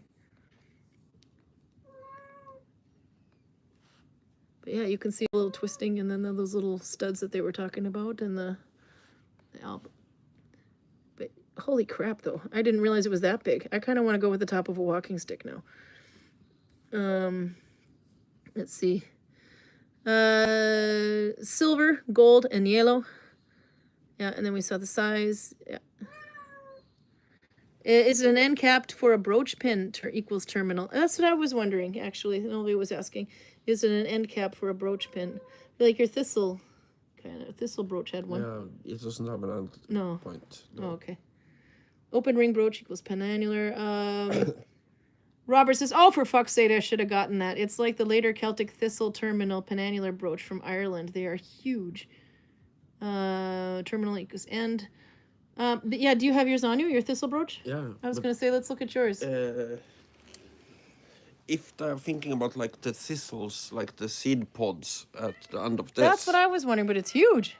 Yeah. But it did say it was one of the largest of its time. It would be like largest and heaviest. Almost 5 times as big as these ones. Your cloak isn't going anywhere with that sucker. It's going to be on the floor, though, it'll be so heavy. Yeah, but there is... 625 grams. There is a story from the sagas about a really, really big brooch. Yeah. Uh, I might be mixing two stories, but this is how I remember it. Yeah. The Danish steal an Icelandic ship. The Icelandic ship runs aground on Denmark, and the Danish basically claim that it's a wreck, so we are just taking it. The Icelandic crew gets back to Iceland and complains about this. And Althing at Iceland decides that every day until the Danish pay reparations for the ship, we are going to make a need visa, an insulting poem or song about the Danish. And the Icelandic are really good poets. So some of these are really catchy and they're spread all over Scandinavia. And one of the best ones is written by a guy called Øyvind Skaldespilde. And the thing at Iceland think this thing is so fantastically good that they decide to have an extraordinary tax. Every farmer on Iceland has to pay 3 øre sølv to the Altinget so that they can make him a really, really nice gift. So they end up giving him a cloak pin, but it is so ridiculously big that it is completely unusable as a cloak pin. So he decides to break it into pieces and buy land from one guy, animals from another guy, and everything he needs to basically have a farm. And when he has bought all these things and he is sitting on his new land waiting for his animals to show up, he decides, oh fuck, I forgot to save any money. So I need something to eat while I wait for my animals. So he goes and exchanges all the arrows in his quiver for herring with the fisherman. And then he makes a poem about how the herring is better than arrows when you're hungry. So they can't just give him money. That's not nice. You don't give people money unless they work for you. And since he is a free bard, you have to give him a gift. The gift is meant to be valuable, so it is money, but it's also a gift. So it has to be a cloak pin, but the cloak pin is so ridiculously big because every farmer on Iceland paid 3 øre silver to have this thing made. So it might be something like that. I don't know. I kind of like that story to it, actually. Robert says the Irish kings banned the carrying of weapons into meeting halls, so they started making their penannular brooches so big that the pins were as big as a dagger blade and could be used as one. Yeah, well... Somebody read through the fine print there. On this one, that would kind of suck. I have a long pin, but it's made out of silver. So it bends. I would have to stab somebody in the literal eye and then kick it in. How close can we get to this here, by the way? I don't know if you can see it. What did we call this when you and I first got together? The girlfriend hook. The girlfriend hook. Why did we call it the girlfriend hook? Because it used to be a tiny bit longer, and then it got bent. So every time I gave her a hug, I ended up getting attached to her. Yep. And then we had to smash your hook Then down. we had to pull her loose. And then pound the end of your hook so that it was no longer pointy and curled. It is still a little bit, I though. don't know. It is still. I don't know if we can show it too much, but yeah. There. So no, it's on. It's kind of still curled in, but it's banged down a little bit, so it won't keep. Yeah, pounding and banging usually causes me to be less pointy. It's just never been the same since. Okay, we got one more here. Unless you guys want to do more of them, then we can, but we're already at 79 minutes here. What is that? I guarantee you it is not a brooch. It's a spur. The fuck? You didn't even try. You didn't even look at all the pictures. Awesome story, by the way, says Nolvia. Makes me think of a giant publisher's clearinghouse. Prize checks. Where would you cash those? Good point. Robert says some of the pins were about 1/2 inch in diameter and could be used also up to a foot long. Wow. Stirrup says ready to speak. That's a stirrup, you guys. All right, let's see. There's some more pictures of this. I had so many more. Okay, we'll take that one. There's some more because yeah, you can see there's like a decoration there, but it goes closer in a minute. Yep, but it's still a stirrup. Not a spur. I mean a spur, not a stirrup. It's a stirrup or a spur? Is there a difference? Okay, there you can see the side Birthday tutorial statue. Thank you, Anetta's playing the game. There you can see, ouch, says Donna. There's some patterns on here too, but I wasn't sure if it almost looks like it's kind of painted on and not engraved in. There's some close-ups of those too, but that's a side angle of the spurs. Did I just say it was a spur? Actually, I'm not entirely sure. I think it is, though. Yeah. Oh, it is. There's the bottom side. There's the decoration at the top. You have this, like, spiral thing going there. But again, it doesn't look engraved. It looks painted almost. And you can see it was, like, all the way through, but it wore. I believe they make scratches in the surface of the metal, and then they hammer small strings of gold into those Yeah, scratches. maybe. There is more, even more close. They took a lot of pictures of this one. There you can see as well. You can see it. Oh, yeah, you're right. It does look a little raised in this one now. Okay. Just that a picture on itself, though, looks like something different, though. It could be like Taurus. And then we have the side pictures, which are, let's see if I close all these. Can't move left-handed. Sucks. Okay. So this is one side and the nice other. Work, though. It is, yeah. No, I believe if they made it the way I think they made it, they've made every love one all of those these spirals. grooves by hand, and they are not big. But considering my patch project on my Viking sark, with or not my sark, the apron dress anyway, which is being done with a bunch of spirals, I kind of feel better about finding this. Yeah, nobody had Because that's kind of how I have to, I can show that later, it's in a bag over there, how I've been repairing my Viking dress. I don't think anybody had a problem with your spirals, woman. I don't know. Robin says, I would guess a spur. Well, I did say a spur, but actually I'm going to laugh if it's not now. Oh, way too many photos here. Okay, let's just see if we can zoom ahead. There was a lot of brooches, by the way. This one is the one that I have, or my first set of brooches was like that. Stirrup! Ha! I called it a spur. It's a stirrup. So who said stirrup? Somebody said stirrup. Yes, I didn't think it was a stirrup. Ruddy said stirrup. Peruda says stirrup. Honestly, I still don't think it's a stirrup, because... Well, we're going to have to read the text and see how they prove you wrong. Oh, PJ says looks like a stirrup or a boot scraper. Torben's playing the game. Early gynecologist tool. Birthing tutorial statue. But yeah. Okay, so stirrup it is. Let's see if I can hold this still so nobody pukes. There we go. If it was a gynecological stirrup, I could understand it, because then your foot can lie in that groove thingy, because it's pointing upwards. Oh, you have to, you lean on the back here, you spread your legs over on the side, and the baby just plops out right there. But if the idea is that your foot goes on top of that... Nose ring! Yeah. So your foot goes like there. I'm gonna lose your glass, yeah? I don't see that as a stirrup. I don't see that working. But the dimensions would tell, I would think. Yeah, so we will find out. I like Novia's nose ring. That was cute. She's playing. See, people are playing. Anglo-Saxon stirrup, 975 to 1075. Though the Vikings are best known as seafaring warriors, through contact with Europe, they grew even more adept as cavalrymen. This stirrup, decorated with a distinctive technique of iron inlay, is a type found in England and may have been introduced in the renewed Viking attacks at the end of the 10th century. So the overall is 10 by 5.5 inches, or 25.4 by 14 centimeters. Iron with copper alloy inlay. Yeah? I did like all that work on the side, so that was quite cool. And then we could view the full object record. There was a lot of pictures for this one. Made possibly in southern England. Anglo-Saxon, iron with copper alloy inlay, metalwork iron. But yeah. But I really love the spirals.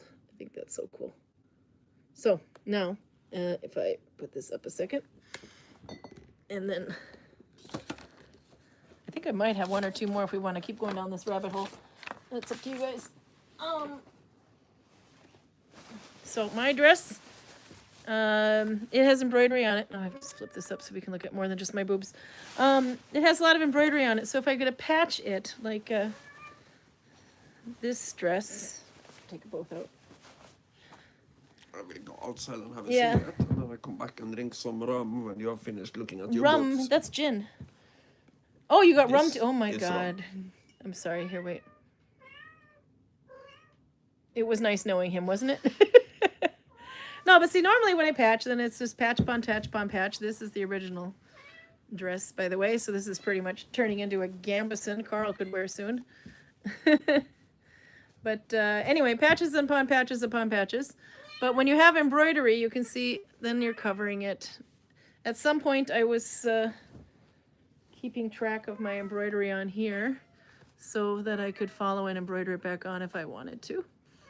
I haven't done that yet, but there's a lot more that needs to be done on this because it is, I don't know if you can see it, it's super threadbare. But linen does that. This is an old dress. I think I've had it for 10 years now. Oh, 12 maybe. Anyhow, but lots to be done.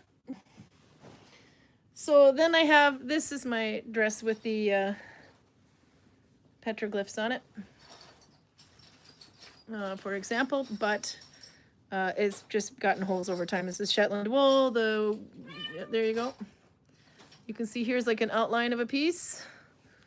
That's a temporary stitching on there right now. There's an outline here. There's an outline up here. This is where I've got pieces sewn underneath. Normally, by the way, when I do embroidery, I reinforce where I'm going to stitch, which is what I did here. But these ones are patches because I don't want to cover up the embroidery. I am stitching, putting fabric on the back side and then stitching on top. So the patches are actually on the inside and then using embroidery to kind of decorate it. But I didn't want to take away from all the, my computer restarted. I didn't want to take away from the design anyway. So how do I do this? Because anything I do or embroider or stitch it down on top is going to show through. I didn't quite get to this part yet, but I did a test piece like that. You can see the patch anyway. There's still more that needs to be covered here. There's the holes originally from where it just started getting worn out. And then this is just stem stitch, by the way. And then I think on the other side. Oh no. I did have an original patching on here somewhere. I don't know where it is. Oh yeah, it's there. I started doing the little weave patch underneath.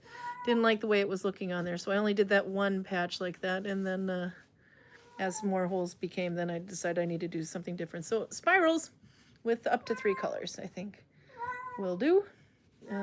These are actually plant dyed, so I have no idea how they're gonna last in sunlight. But then here's another one. More spirals. Now they're going into each other. But it's basically just covering the holes. If you look really closely, you can see the hole under there in the fabric that I backed it with is starting to show through. So that is why oh, and there's another one over here. Sorry, more here. But I was starting to worry, is this still gonna, oh there, is this still gonna look Viking? We know there were spirals all over the place, so it could be a representation of infinity or fertility or whatever, don't know. But my thought there is in the greater picture, it just might, you know, because it's going to get down to here. I have to go all the way to these little outlines anyway. That's just holding it down. That maybe here, for example, when it goes in behind, or here where it has to go behind the blue stitching because the hole is here, that maybe it's enough contrast that the blue will still pop out and you'll still be able to see. Let's see. Cool dress. Thank you. Reenacting is mending is never ending. Absolutely. There is nothing more historically accurate than mending, though, by the way, because it takes a long time just to make the fabric, just to spin the thread, just to, you know, weave everything and then to sew it all together. It takes so much time. So why would you waste it? You wouldn't throw anything away. And even the Lendenbree tunic, the tunic that was found in the Lennon iceberg or ice glacier, that one even has patches on it. But they would be more like my other one there that was patched. Albert, who's at a confirmation today, has made an entire tunic out of patches, which looks so cool. And more people are doing that now too. I remember he made that one, I don't know, about 4 years ago. And then inspired by the Lennon Bray tunic. And then Kenneth, or Sophia made one for Kenneth, the Danish couple. He also has, but she wanted to keep it green. So everywhere she went, she asked anybody if they had green scraps of green linen fabric. So I gave her some of mine too. And now she's got all these different greens going in on his tunic. It's amazing. But it's fun to see that I'm not the only one now that's, buried in patches. But it's getting there. But you can see the edge of my patches now it's so thick that I'm gonna have to patch more here. But this originally was trying to fix it just with stitching. But anyhow, lots to fix. But I'm thinking that's my thought process here anyway. But when I see that stirrup, then I'm kind of reminded, when I see those spirals, it makes me so happy. But now you can see why it makes me happy to see all those spirals. Because eventually these little spirals here and there, they're going to start working their way behind this. Hey, Max! They'll be mixed into everywhere. There'll be spirals around here. Obviously, I don't want to cover the whole dress with spirals just yet. But if it gets to that point, wow, it's going to be like next level Viking apron dress. But that's my thought process. So now, when you see these spirals, and then you see...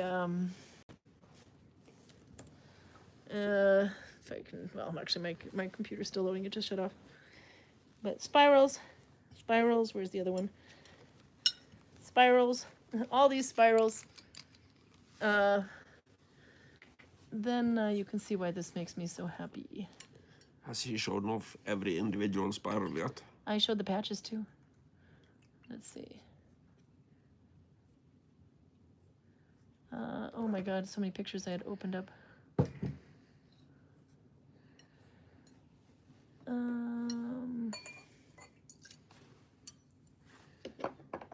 There we go. I think it's... Maybe it's still loading. Oh, no, it's because it's not connected to my internet. My computer just decided to reboot. Try again. Yeah, there we go. But that is why that makes me so happy to see, because that's, you got spirals on top of spirals around there and all over the place. So I'm going to remember this find from... I'm going to remember this find from 975 to 1075 Anglo-Scandinavian and say, I'm on target here. Except for mine's done with embroidery. Anyway, Karl, are you mixing Bacardi and bitter now? Yep. Is it good? We'll find out. Let me smell. I'm skeptical. I like vodka. Let's see what else we haven't chat here though. While I'm catching up, things are still reloading on my computer screen. It's drinkable. Is it? It's. I was expecting it to be better, but it's absolutely going down. Oh, there we go. Now I got YouTube back up so I can see the chat better. Oh, let me mute because it was... Okay. Our rooster shows potential, says Torben. As an 8-inch tall bird, he tries his best to kill me whenever I enter the house, promising for future visits from Jehovah's Witnesses, hoping they got running shoes on. But we have one. There was a rooster behind the house that kept attacking me last year. Yeah, the neighbor's rooster. The neighbor's rooster. That one. Not the Guas rooster. No, the neighbor's rooster. Not. Oh, no, the Guas roosters are fine. It's chicken porn or nothing over there. But no, this one was pecking me in the thigh and everything. I actually had to push up my arm and just go and... I got a shovel and chased it back to where he was supposed to be. He's supposed to be behind the barn behind our house, but no, but man, those things that it was pretty wild though. He would flap up, jump up, peck, peck, peck, and then go back down. And then the claws too. I'll have to send you out after him with your cape and see how much you can scare him. Let's see what else. Lindsay Netta says, cool dress, thank you. I'm going to have to go, says Robert, starting work at 8 o'clock tonight. Have a good night, everyone. See you, Robert. Thanks for joining us.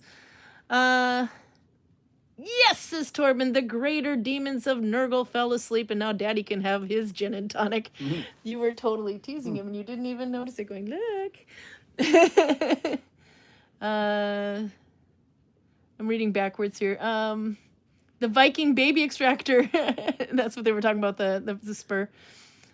Somehow the shape doesn't make sense. Exactly what I was thinking, though, Karl, said Robert. And then Annette said, just need a birch basket to catch the baby. And the problem I have with the stirrups is that the thing you put your foot on goes in exactly the wrong direction to put your foot on it. Yeah, it makes you wonder if there was a piece underneath that's missing. Or something. Or okay, sorry, yeah. But...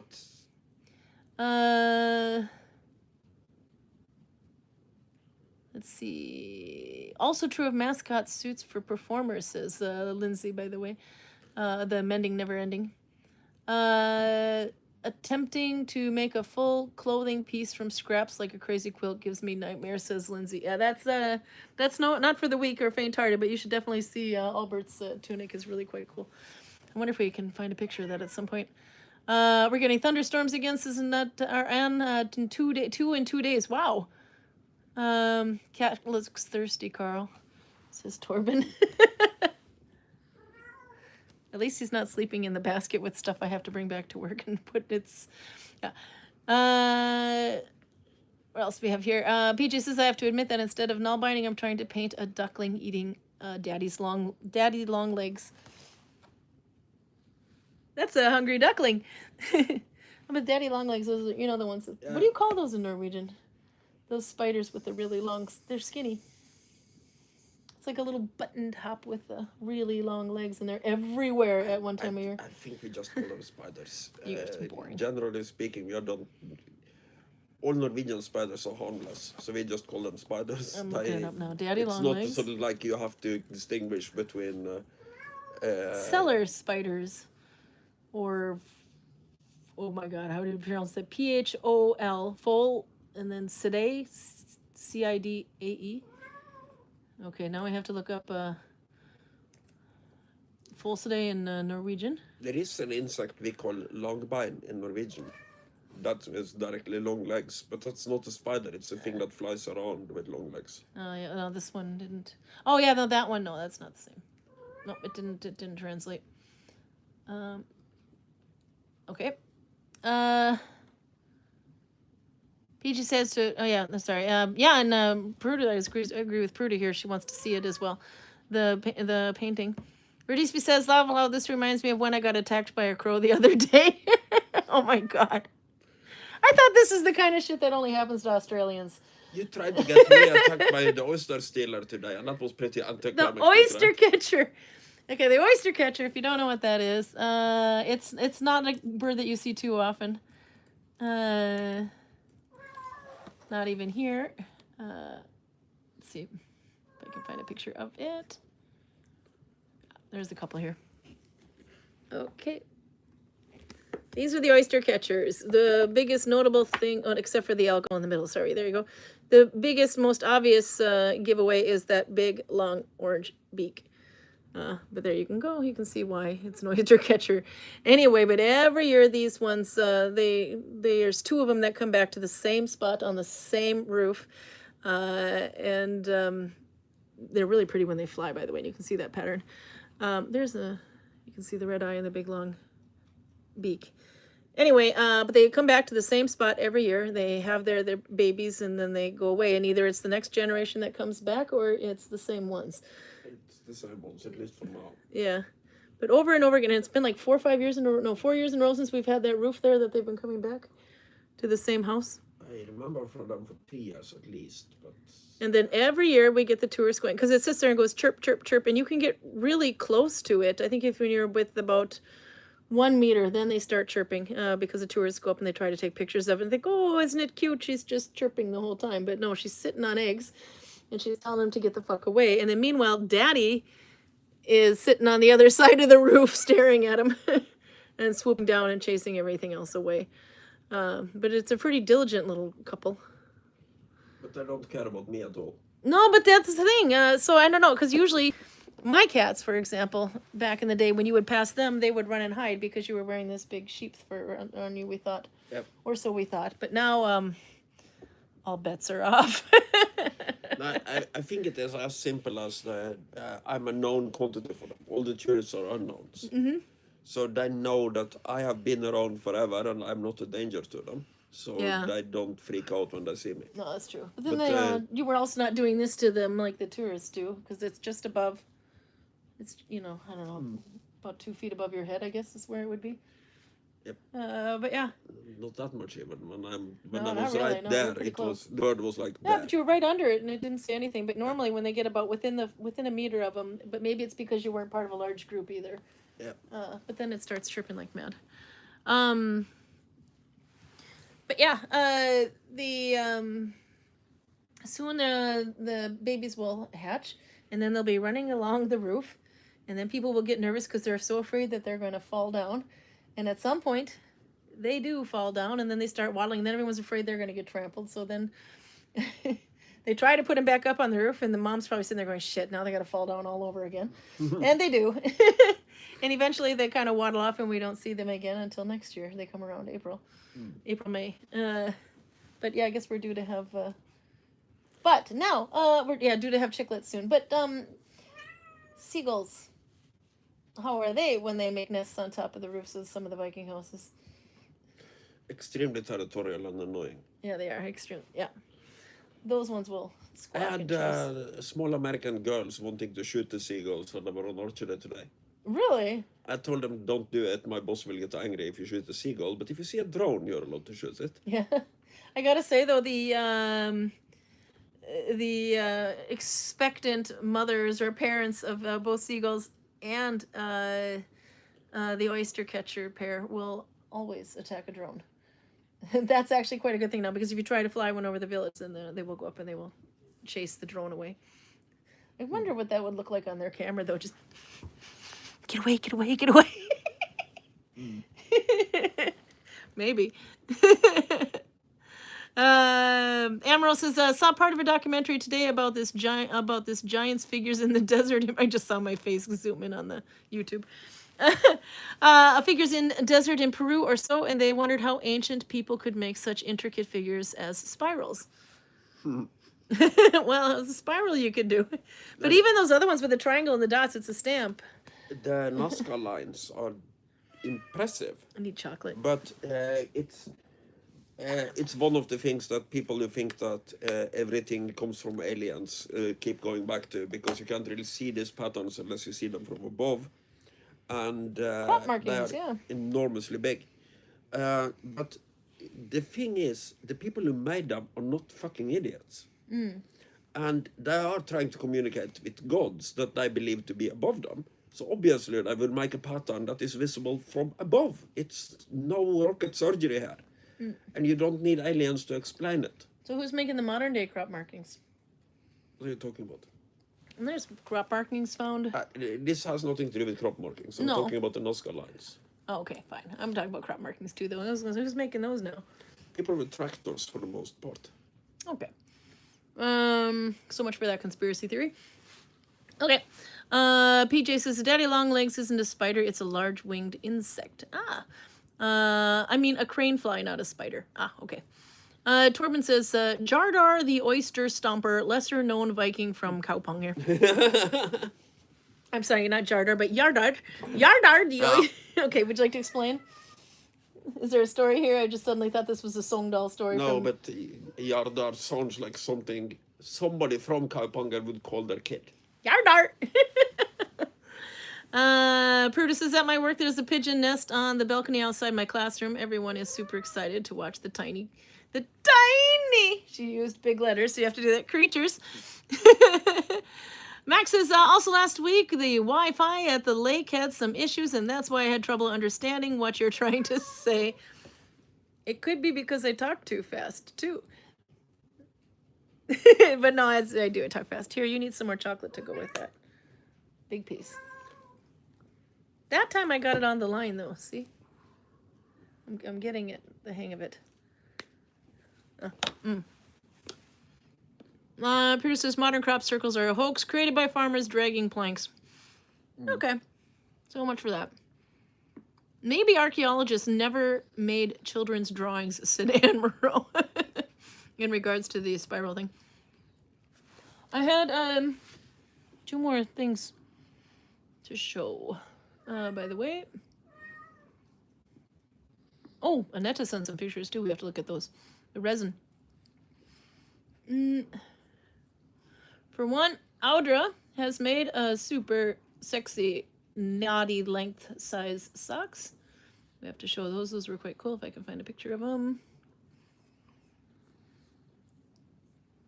I might have zoomed past.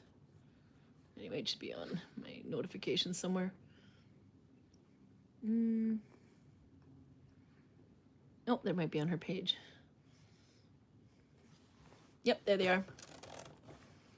Okay, so this is what Audra made.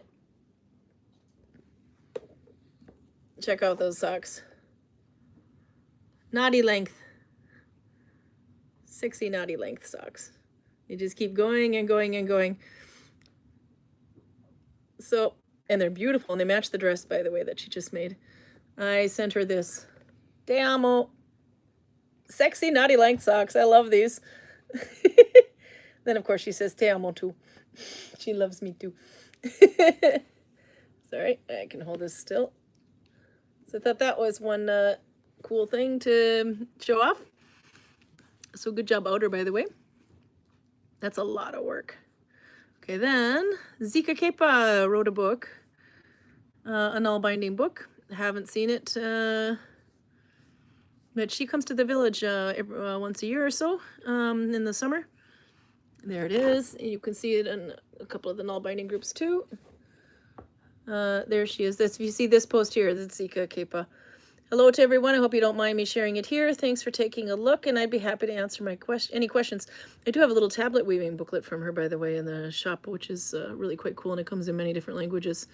So I have big hopes for her book. She says, after 10 years of practicing and teaching Nalbinding, I decided to gather the knowledge, techniques, and observations I have collected over the years into a single publication. This book is aimed especially at beginners and focuses on 2 stitches that I believe are the best starting point for learning Nalbinding, Oslo and Faubourg. The project includes... the project included is a hat, but the main goal is to help readers understand how the stitches work and how to build forms from them. Inside you will find step-by-step instructions, diagrams and illustrations, video tutorials, stitch charts, practical tips based on workshop experience, information about materials, finishing techniques, and hat construction. This book is currently available at a promotional price until June 1st. That's like in 2 days. I hope it will make learning easier and more people discover this wonderful craft. And there you can see her book. And I thought I opened it up somewhere so you could see it, but maybe I didn't. Anyway, we can do it this way. Oh, there it is. Sorry, I noticed she's got a PDF too. But that's her book there. She's got it at €18 right now, but normally $22.50. And there's a little added perk. You can see a little bit inside of the things that she shows, but I'll just do that quickly. But there, this picture here, if I zoom in, that's Zika. And if you know, you know. Where is Zika? That's outside the orange house that they stayed in last summer. And then that's the sheep's house right next to it. If you don't know Faubourg, by the way, some people will call that double Oslo. Anyhow, and there you can see her. I like this setup. She's got the big furry microphone, and the yarn is blocked off to show exactly how far where her hands need to be while she's filming. And there she is there as well. So, but they come and do reenactment in the village every now and then, which is quite fun to see her and her group. Sorry, I'm holding this everywhere. So that was something else I needed to show too, was the 2 things. I think that was everything on my little show and tell list. My little assholes are doing peaceful coexistence right now. Yeah, that's not gonna last. No, I know. Somebody wants something there. Carla, is there anything you want to say to Jay's cats? No. She's afraid that the camera might be adding some inches to her, but she's really quite skinny. There. Happy cats.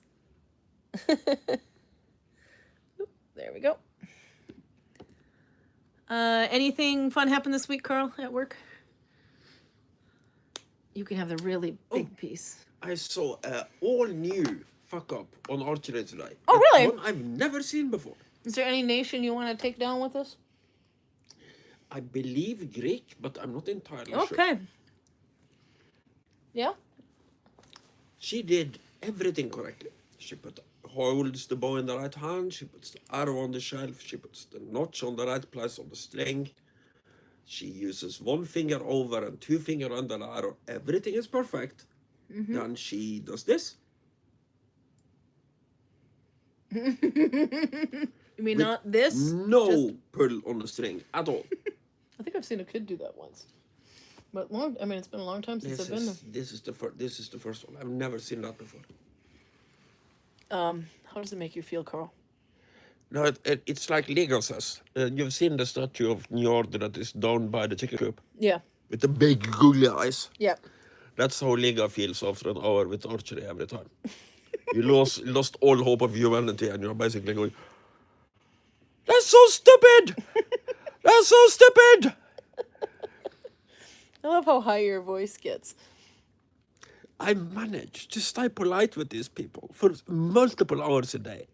But sometimes it is so hard. And it's like, there is no bottom to human stupidity when it comes to archery. I keep saying that I think I've seen everything, and then they surprised me by doing something that is so mind-numbingly beyond belief stupid that I couldn't think it was possible, but it is. Well, here's another one for you. Torben says, never use the same type of vessel for your gin and tonic and your paint water. Torben, then Raude, 1002 BC. PJ says, Karin, I posted the picture on Facebook and tagged you. Oh, I have to check that out to see what you did. Hang on a second, I'll see. But Karl, before I go on to any further, for one, you have to have the last of the chocolate because it's way too good. Was there a story that Torben needed to tell? No. You said there was some story about Torben needed to tell from back at the days? These stories, if he wants to tell a story, it should be on YouTube. But he would, yes, but what story should he tell him that he needs to tell? You can't have Torben body. You can't have Torben body. You can't have Torben telling a story in the comment field. And if you start teasing a story, then everybody wants to hear the story, and I won't get any peace. So no, just leave it. We'll talk to Torben. You don't want to give him one word so that he knows that he has to do some homework. Let's talk to Torben about it, woman. Not your entire YouTube audience and everybody who in the future, when you are rich and famous, will see this thing and wonder what kind of fucking story was that. But Torben's in there too, and now Torben says, ooh, sounds like a challenge. By the way, but now Torben's going to sit there and wonder, what story do I need to tell? Yeah, because you are dumb enough to talk about it on YouTube. I would totally do that. And I did. Okay, let's see what PJ's got. And then I've just remembered too that I got pictures from Annetta too we have to show. Let's see. PJ. Oh, that's really cool. Okay, you have to see. It's so pretty. There it's got. That Daddy Longlegs wouldn't even stand a chance. But look how pretty and soft you made that. I mean, I'm impressed. I can't paint like that. I can paint like strong lined things or whatever, but I can't. The detail like that is insane. But look how soft. I want to cuddle it. It's just sitting there cutely eating Daddy Longlegs. I mean, the Daddy Longlegs is clearly not having a good time, but the duck is. I think it's so cute. Really good. I just love how smooth that looks and soft, and that they've got the background blurry, and it almost feels like when you're taking a picture with the portrait, it makes the nice front part. So the focal point is very nice and sharp, and everything slowly gets a little more and more blurred as you go back. That's really pretty. Are you done, by the way? Because I don't think I'd see any more that you need to do on it. It's so pretty. But if you are on Facebook, you can go, and she's tagged it on my page there, so you can go and see, and then you don't have to see what it looks like through my camera lens. She said, thank you. It's a photo. It's from a photo, not my photo, but I have permission to paint from it. But it's beautiful. I like the way you did the way that you went in from, clear to blurry is really quite cool. Torben says, duckling! Great with garlic and a dash of Worcestershire. What did you say? Worcestershire sauce. Brutus says normal is an illusion. What is normal for the spider is chaos for the fly. Happy, fuzzy, cute ducky, says Rudisby. Oh yeah, you got a lot of... Rudisby says, by the way, the archery fuck-up makes me want to mess up royally on purpose when I come and visit just to mess with Karl. I can appreciate that. I can staple light. I want to see it now. You bring it on. And he's from Sweden too, Karl. It would be just too much for you to be polite about. But from the Swedish, I have no expectations. No. I expect them to fuck it up royally every time, so... I want to see you do it. Do it. Promise me, and I will be there with the camera. No, I'm stereo snuggling these two. See how high he can make his voice. I want them to associate being near each other with having a good time. So... Sounds like how my boss gets us to play together. I want to kind of encourage peaceful coexistence here. These two are not great at it, to put it fucking mildly. We got some more show and tell here. By the way, Torben says, "What story?" And there's a picture. Torben says, "What story?" Not even a clue. It's got to obviously do something to do with Sogndal. That's all I can think of. He was telling a story about somebody got bounced. Hold on. Look at that face and talk to him directly, Karl. You and Mr. Arnfinsen, Bark Mulch, police officer. And there was a bouncer. They are bouncers. They know they're bouncers. So you don't have to tell them that they are bouncers. Yeah? Okay, so he can tell that story. You gotta come and tell it on YouTube. Okay. I'm having way too much fun with that. He says, "Oh, that one. Jeez." Cute. Okay, and then let's see.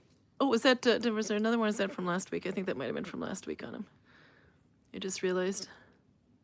No, it's this one. This week's project. This evening's project, he is all arms and legs. And then there's a picture also Torben sent.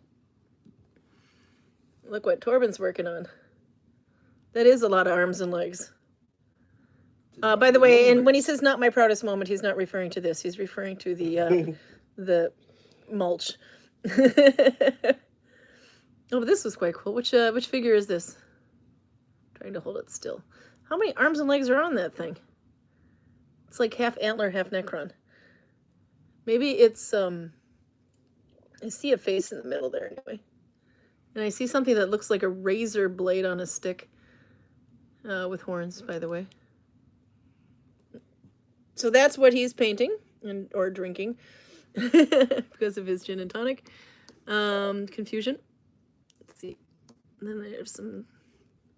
Did I get everything? I almost missed that one, actually. Oh, yeah. Talking about his trip to Outland last week. There was some money to be lost there. And then I replied to him. He said, yeah, I kind of went all in there. Then I sent him the GIF. You never saw it coming because you were too busy being happy. And then he waves an I surrender flag. Okay. Annette got some stuff we got to show too. This will be fun. Let's see. Need to be able to do this bigger, maybe. There she goes. Oh, that was from before. These are some of the ornaments I made last year from a friend's Christmas tree. Back on talking about how you can turn things into ornaments. Oh, these are really... Okay, I'll hold this still now so you guys can focus. There we go. This is from pictures of books, like you did with your bookmarkers, where bookmarks with the story pages. For example, you had one from, I think, Lord of the Rings or Alice in Wonderland. Anyway. Oh, the cats just went at each other on Karl's lap. These are pretty. I like these ornaments. Oops, that was the other way around. That was the mushrooms from last time we were talking about these. There's some more ornaments. Oh, those are pretty too. With the glittery and the those look like those remind me of the Hummels my mom had, the Hummel statues. And there's some more. Annette says those are vintage Christmas stickers encased in resin. Ah, okay. I was wondering if then I did see that kind of right.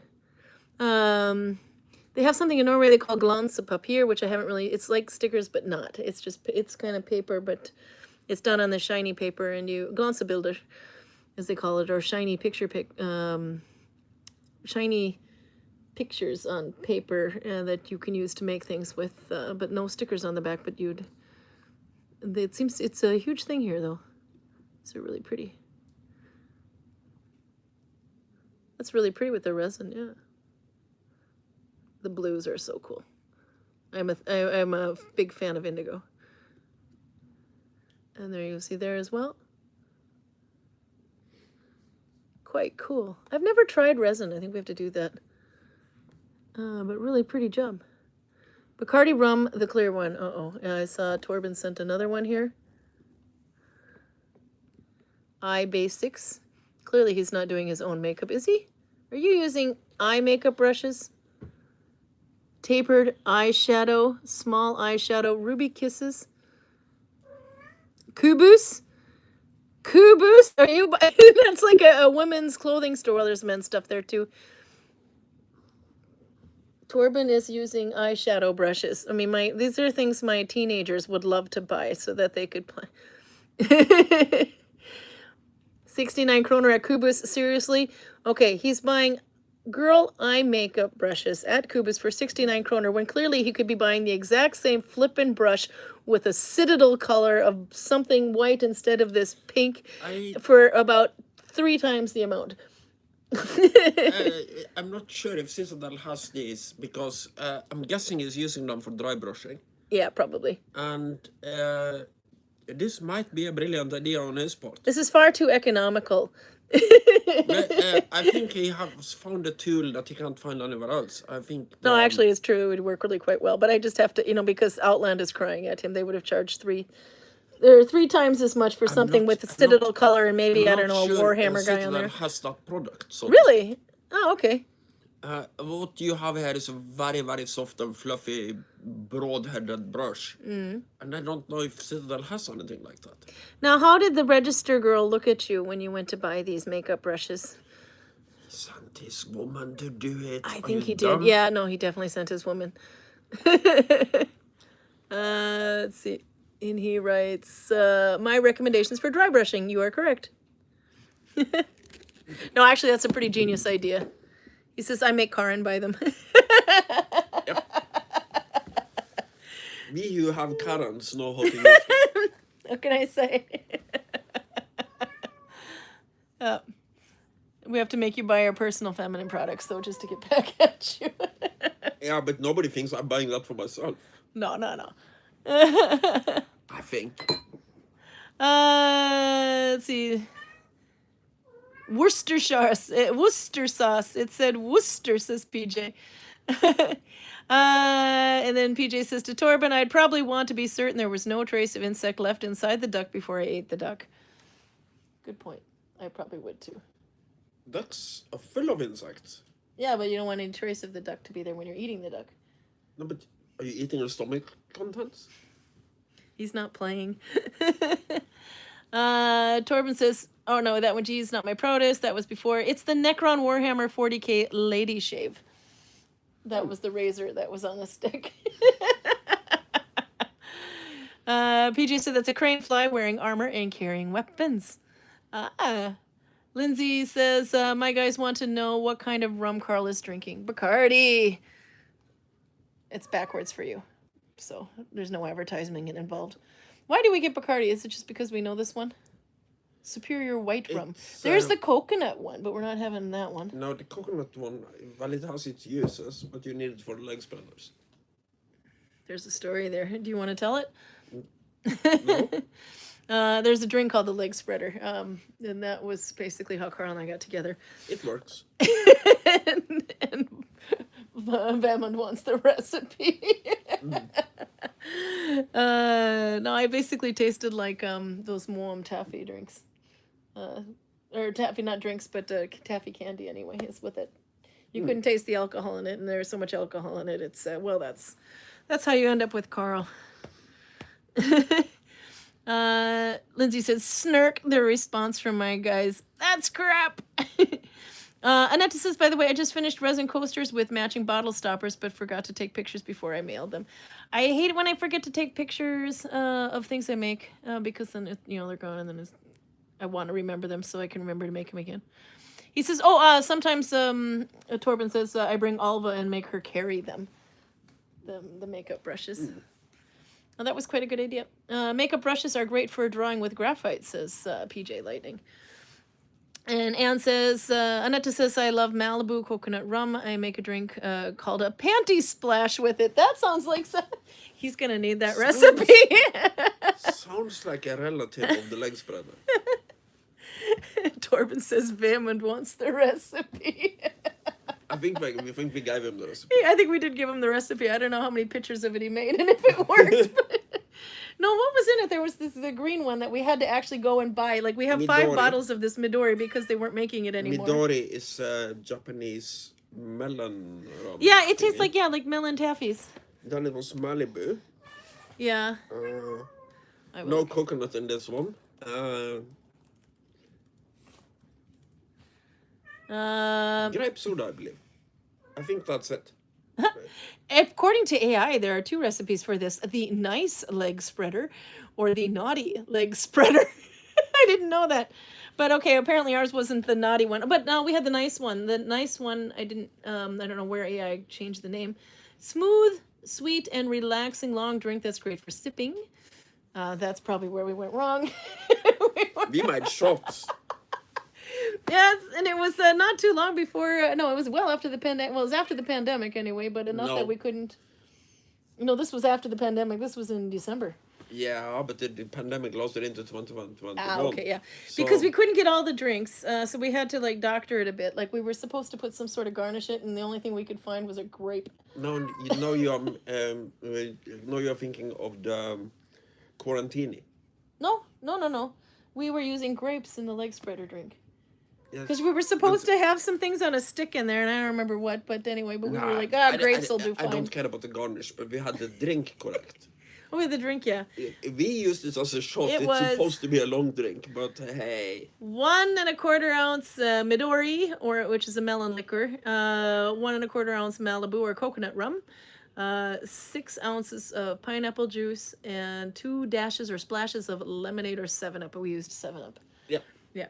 No, but so then it was coconut rum, Malibu rum. Yeah. Yeah. Oh, you're right. And then I might have a low battery, so I need to plug in. It could be my computer that's low. My computer is low, but just in case. We have to find a way to synthesize Midori to make more of this when we run out of Midori. Oh, but Vemund wants the recipe because Karl said it worked.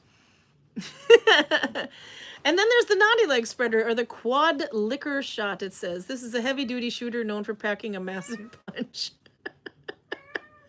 I don't know. I'm afraid to see what that's not the one for the phone. This is a heavy-duty shooter known for packing a massive punch. It's a 1/2 ounce of vodka, 1/2 ounce of tequila, 1/2 ounce of gin, and 1/2 ounce of white rum. Method: combine all ingredients in a cocktail shaker with ice, shaking vigorously to chill and strain into a shooter or shot glass. Bartender tip: shoot it fast. Holy crap. That sounds horrible. That does sound horrible. Okay, this is too short. No, just in case we have a battery issue, but we're gonna have to get going soon anyway. We've been on forever. And then there was the rum and schnapps variation. But anyway, we know which one we had, and it had this really cool green color to it, but it was actually really good. It tasted, like I said, a bit like taffy. Karl? Yeah? Come back here because we gotta get going. Yeah, I'm going out for the cigarette. He's going out for his cigarette. Okay, then I'll catch up. I'm seeing a definite rum sex theme here. The pandemic was... there wasn't very many people to play with. But I remember, though, that we found out that the Vinmonopol in Norway wasn't going to carry Midori anymore, so I had to literally drive to 2 different Vinmonopols on the way outside of Oslo on my way here to pick... I had to go through Hörnefors, which is a bit of a Just to be able to pick up some more of it because it was such a good drink, we need to make some more, and we still have what, 4 bottles, 4.5 in the basket. Anybody want some? Not for kids, no, definitely. But anyway, somebody wants some Midori. But it was such a it was a really taffy flavored spirit. Okay. What's always the end of the day we get into the not for kids stuff, isn't it? Midori is just green in Japanese, also Hector's ex-boss. Ah, I had went to a school with the Midori. Last weekend I saw them playing drinking Kub. You know that game Kub one with them. I think we were talking about this not too many weeks ago anyway, with blocks. I'll show you what it looks like. There we go. There's got to be something a bit more images. Okay, this is a better one to see. And then you got, okay, I'm going to bring this closer just in case. I think it's actually my computer battery that it's talking about because it is low. Okay, so there you've got some kids throwing at a block. Notice this block has like little points on the top of it. That is the king. But you have the king in the middle. And then you have, what is it, 5 blocks on each side. One team stands here, which we found out is really great when the kid over here is throwing blocks at him. So someone can get hit. Make Karl describe the drinking game headache. Okay, or head aka. I'm thinking you mean headache. Okay. I will when he comes back in. Okay. So anyway, this team, well, they have to throw a stick. I think you get like maybe 5 throws or so, however many of these longer sticks there are. You throw it over there and you try to knock one down. If you hit the king, you're out. It's done. But you have to throw all of these down, knock all of these down first, and then you can knock out the king, and then you win. But you get your throws, they get their throws, vice versa.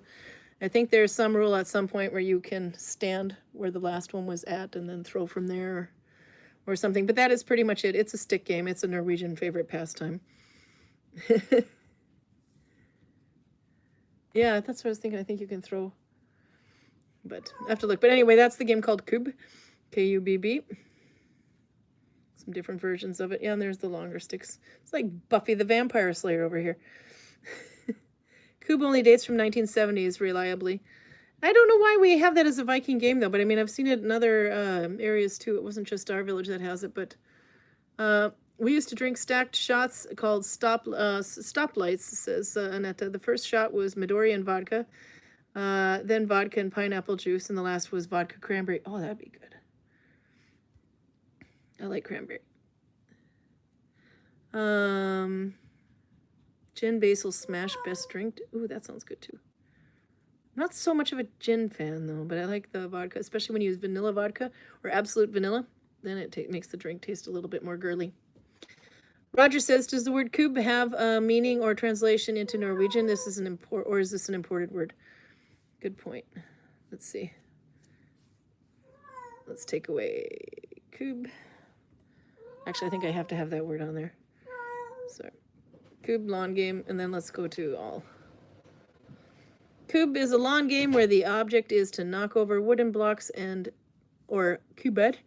But yeah, well, actually, that's true. I was going to say kub is what the name of those blocks are. Here it says Swedish and Gutnish. What is Gutnish? Swedish and Gutnish. Is on game. Oh, that might be the name, I guess. In Swedish, it's called Gutnish, I guess. Where the object is to knock over wooden blocks, kuber, by throwing wooden batons, kastpinnar. They made this Swedish, but anyway. Kastpinnar at them. Kub can be described as a combination of bowling and horseshoes. But did they have lawn darts? Because lawn darts, that's how you really put some fear of God into You have javelins. Yeah. Have a seat. So Vikings had lawn darts, but I usually just played it with the English. It was weird that went away, but no, there's plenty of batteries, so I might have hit it when I put the phone down. And then it went out. Okay, but anyway, Karl, before we go, Torben had a question for you. Yeah. He said... Yeah, lost you back. Yeah, I think I might have, when I moved the camera, it went out. Annette says the bartender would say red light, yellow light, green light, and then go, and then we would have to start chugging the 3 different shots. Torben says, make Karl describe the drinking game headake, or headache. That Lawn was darts. a Torben and Stan fix. Plug it I'm in only just in an case. observer here. I'm not dumb enough to actually play it. Mm. But the way I understand it, and Torben, correct me if I'm wrong on any of the finer points of back headache, but you play backgammon. Headache. Headake. I like headake. I'm going to call it headake. Both players have a rolled up newspaper, usually rolled up in such a way that the end is extremely hard, and a bear. Then they throw dice, and on occasion you will hear either Torben or Sten scream, "Oh no!" And then the other one will enthusiastically hit them in the head with a rolled up newspaper while they are drinking a beer.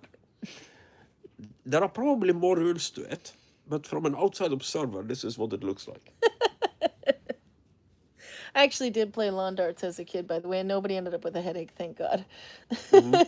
I'm a child of the 70s. Oh, anyway, but next week, I don't know that there's anything specific going on. That'll keep it. I can double check real quick, just to see if there's any reason if we have to be in the village late. We have another worker that came to the village this. It's starting to get more and more motivating to actually send from the village. I want to send from the village, but we just have to make sure we can get home. But we can always spend the night in the village too. It's not like we don't have a place to sleep. I'm not that motivated. Tell him we need to send from the village. No, but there's a lot more fun things going on down there in the evenings now. From today, Holger is back. Holger is back. Yeah, we have to bring him a counts for bottle of quite a whiskey lot. and ask him about to tell the story of the mayonnaise troll again. You have a guy who knows basically Yeah, no, nothing everything that is worth knowing about history. Yeah, quick And summary you for want those who to- don't know Holger. Yeah. Holger is a guy who knows basically everything that is worth knowing about history. And she wants to ask him about some The mayonnaise troll. ugly Dutch. No, but it doesn't matter what the story is about. It's the way he tells it that's so good. Yes. But my point is that this could actually be educational, not just about... What would you ask him? Okay, Holger knows. Holger is the one that Karl bows to. Karl says, when it comes to Holger, I know nothing about the Viking Age compared to him. I once told my boss that So what would you ask him? If I tell you something about the Viking Age, just take it for a fact, unless Holger is standing behind me shaking his head. Yeah. Holger is the guy who can run circles around me with a pint in each hand. He is incredibly knowledgeable, but he is very, very good at hiding it. Yeah. You have to basically be halfway down a whiskey bottle before you kind of see the outlines of this. Holger also has a special little hobby he has. No matter which day he decides to drink, he can celebrate the anniversary of something. Oh, God, yeah. So it's like, Karl, whiskey. Okay, what is it now? No, it's the 800th anniversary of the first defenestration of Prague. So it's not 800, it's less than that. But in Prague, they have a tendency to throw Catholics out of windows. They've done it so many times that they have more than one incident of this. And he knows the dates of all of this shit. So He will does. celebrate He does. it. Yeah. Oh, it's the happy of this. And Annette was saying, do you play cornhole in Norway? I gotta say, it was long into becoming to Norway that I never knew what cornhole was. And we played it in, I guess we played it in northern Minnesota, but I didn't know it was called that. I don't know what the hell I thought it was called. If we do, we certainly have a different name for it. I have no idea what it is. Every time I heard cornhole, I'm like, it's Beavis and Butthead. I am the great cornholio. But I didn't know what a cornhole was, so I had to look it up. And what the hell? I think they were mentioning it on some TV show. God knows what. And I'm like, what in the hell is cornhole? So then I go and look it up. So maybe Your this search history is very interesting. Oh, absolutely. I've given up on that long time ago. May the FBI have a field day. Let's see. Images. I have no idea what this would be called in. I mean, we played this game growing up. Oh, it's the one where you throw sacks into. Yeah, you throw sacks holes. into, yeah, but yeah, I think there's not just one. There's usually more than one hole on the board, but let's see. This game. Oops, I can flip that up. But I think if we played it, I thought there was more than, like something like that we've had to do. But I don't know what the hell we called it. I associate this with Christian youth camps for some reason. Yeah, this would be something that would be done at a church picnic or something like that, or an employee family party or something with these little sandbags. But there's got to be other names for it. Let's look this one up. Other names. Alternative.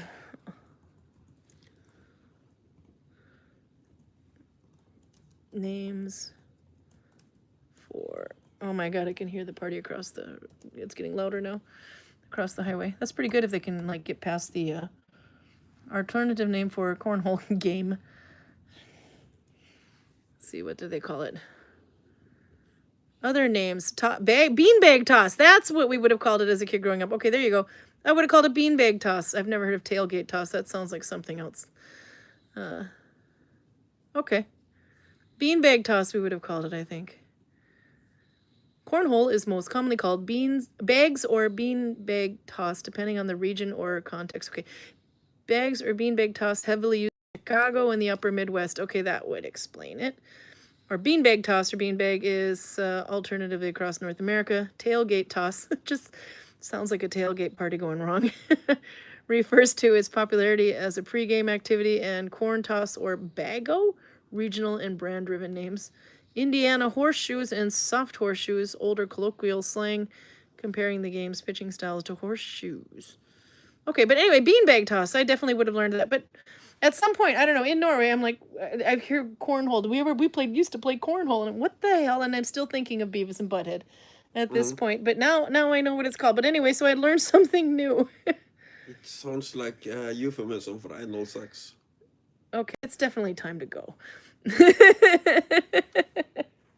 Let's see, we'll turn it here. There we go. See, there's Torben. I need a teepee for my my cornhole.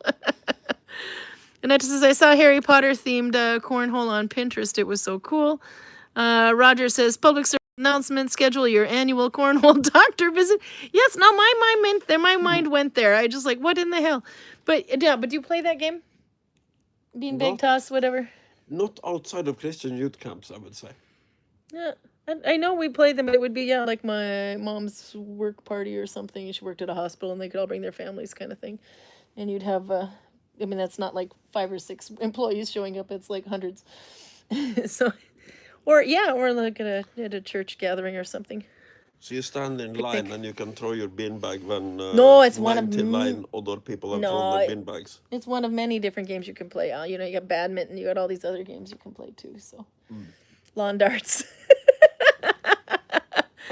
Anyway, Nikki just showed up and we gotta go. Nikki, we're having way too much fun. Karl had rum. No, and we looked at, we did a little bit of needle binding, and we did, we were looking at the birch bark weaving baskets. Birch bark basket. And then Karl just said bastard. So anyhow, we looked at all kinds of fun stuff today, but then we should probably go because it's like late now. It's like 9:30 and Karl hasn't eaten. He's looking a little gaunt. Yeah, that's every day. Yeah. Anything else you and the kitty want to say? No, you probably heard me laugh in the background when the peaceful coexistence thing broke down between these two little dickheads. Yeah, there she is again. What happened was I was snuggling both of their heads, and both of them were having a good time. Then she distractedly just leans over and bites his fur and pulls out like a big chunk of hair. He turns to her with his famous, "Oh no, you didn't" face. I'm sorry, how's that go again? "Oh no, you didn't" face.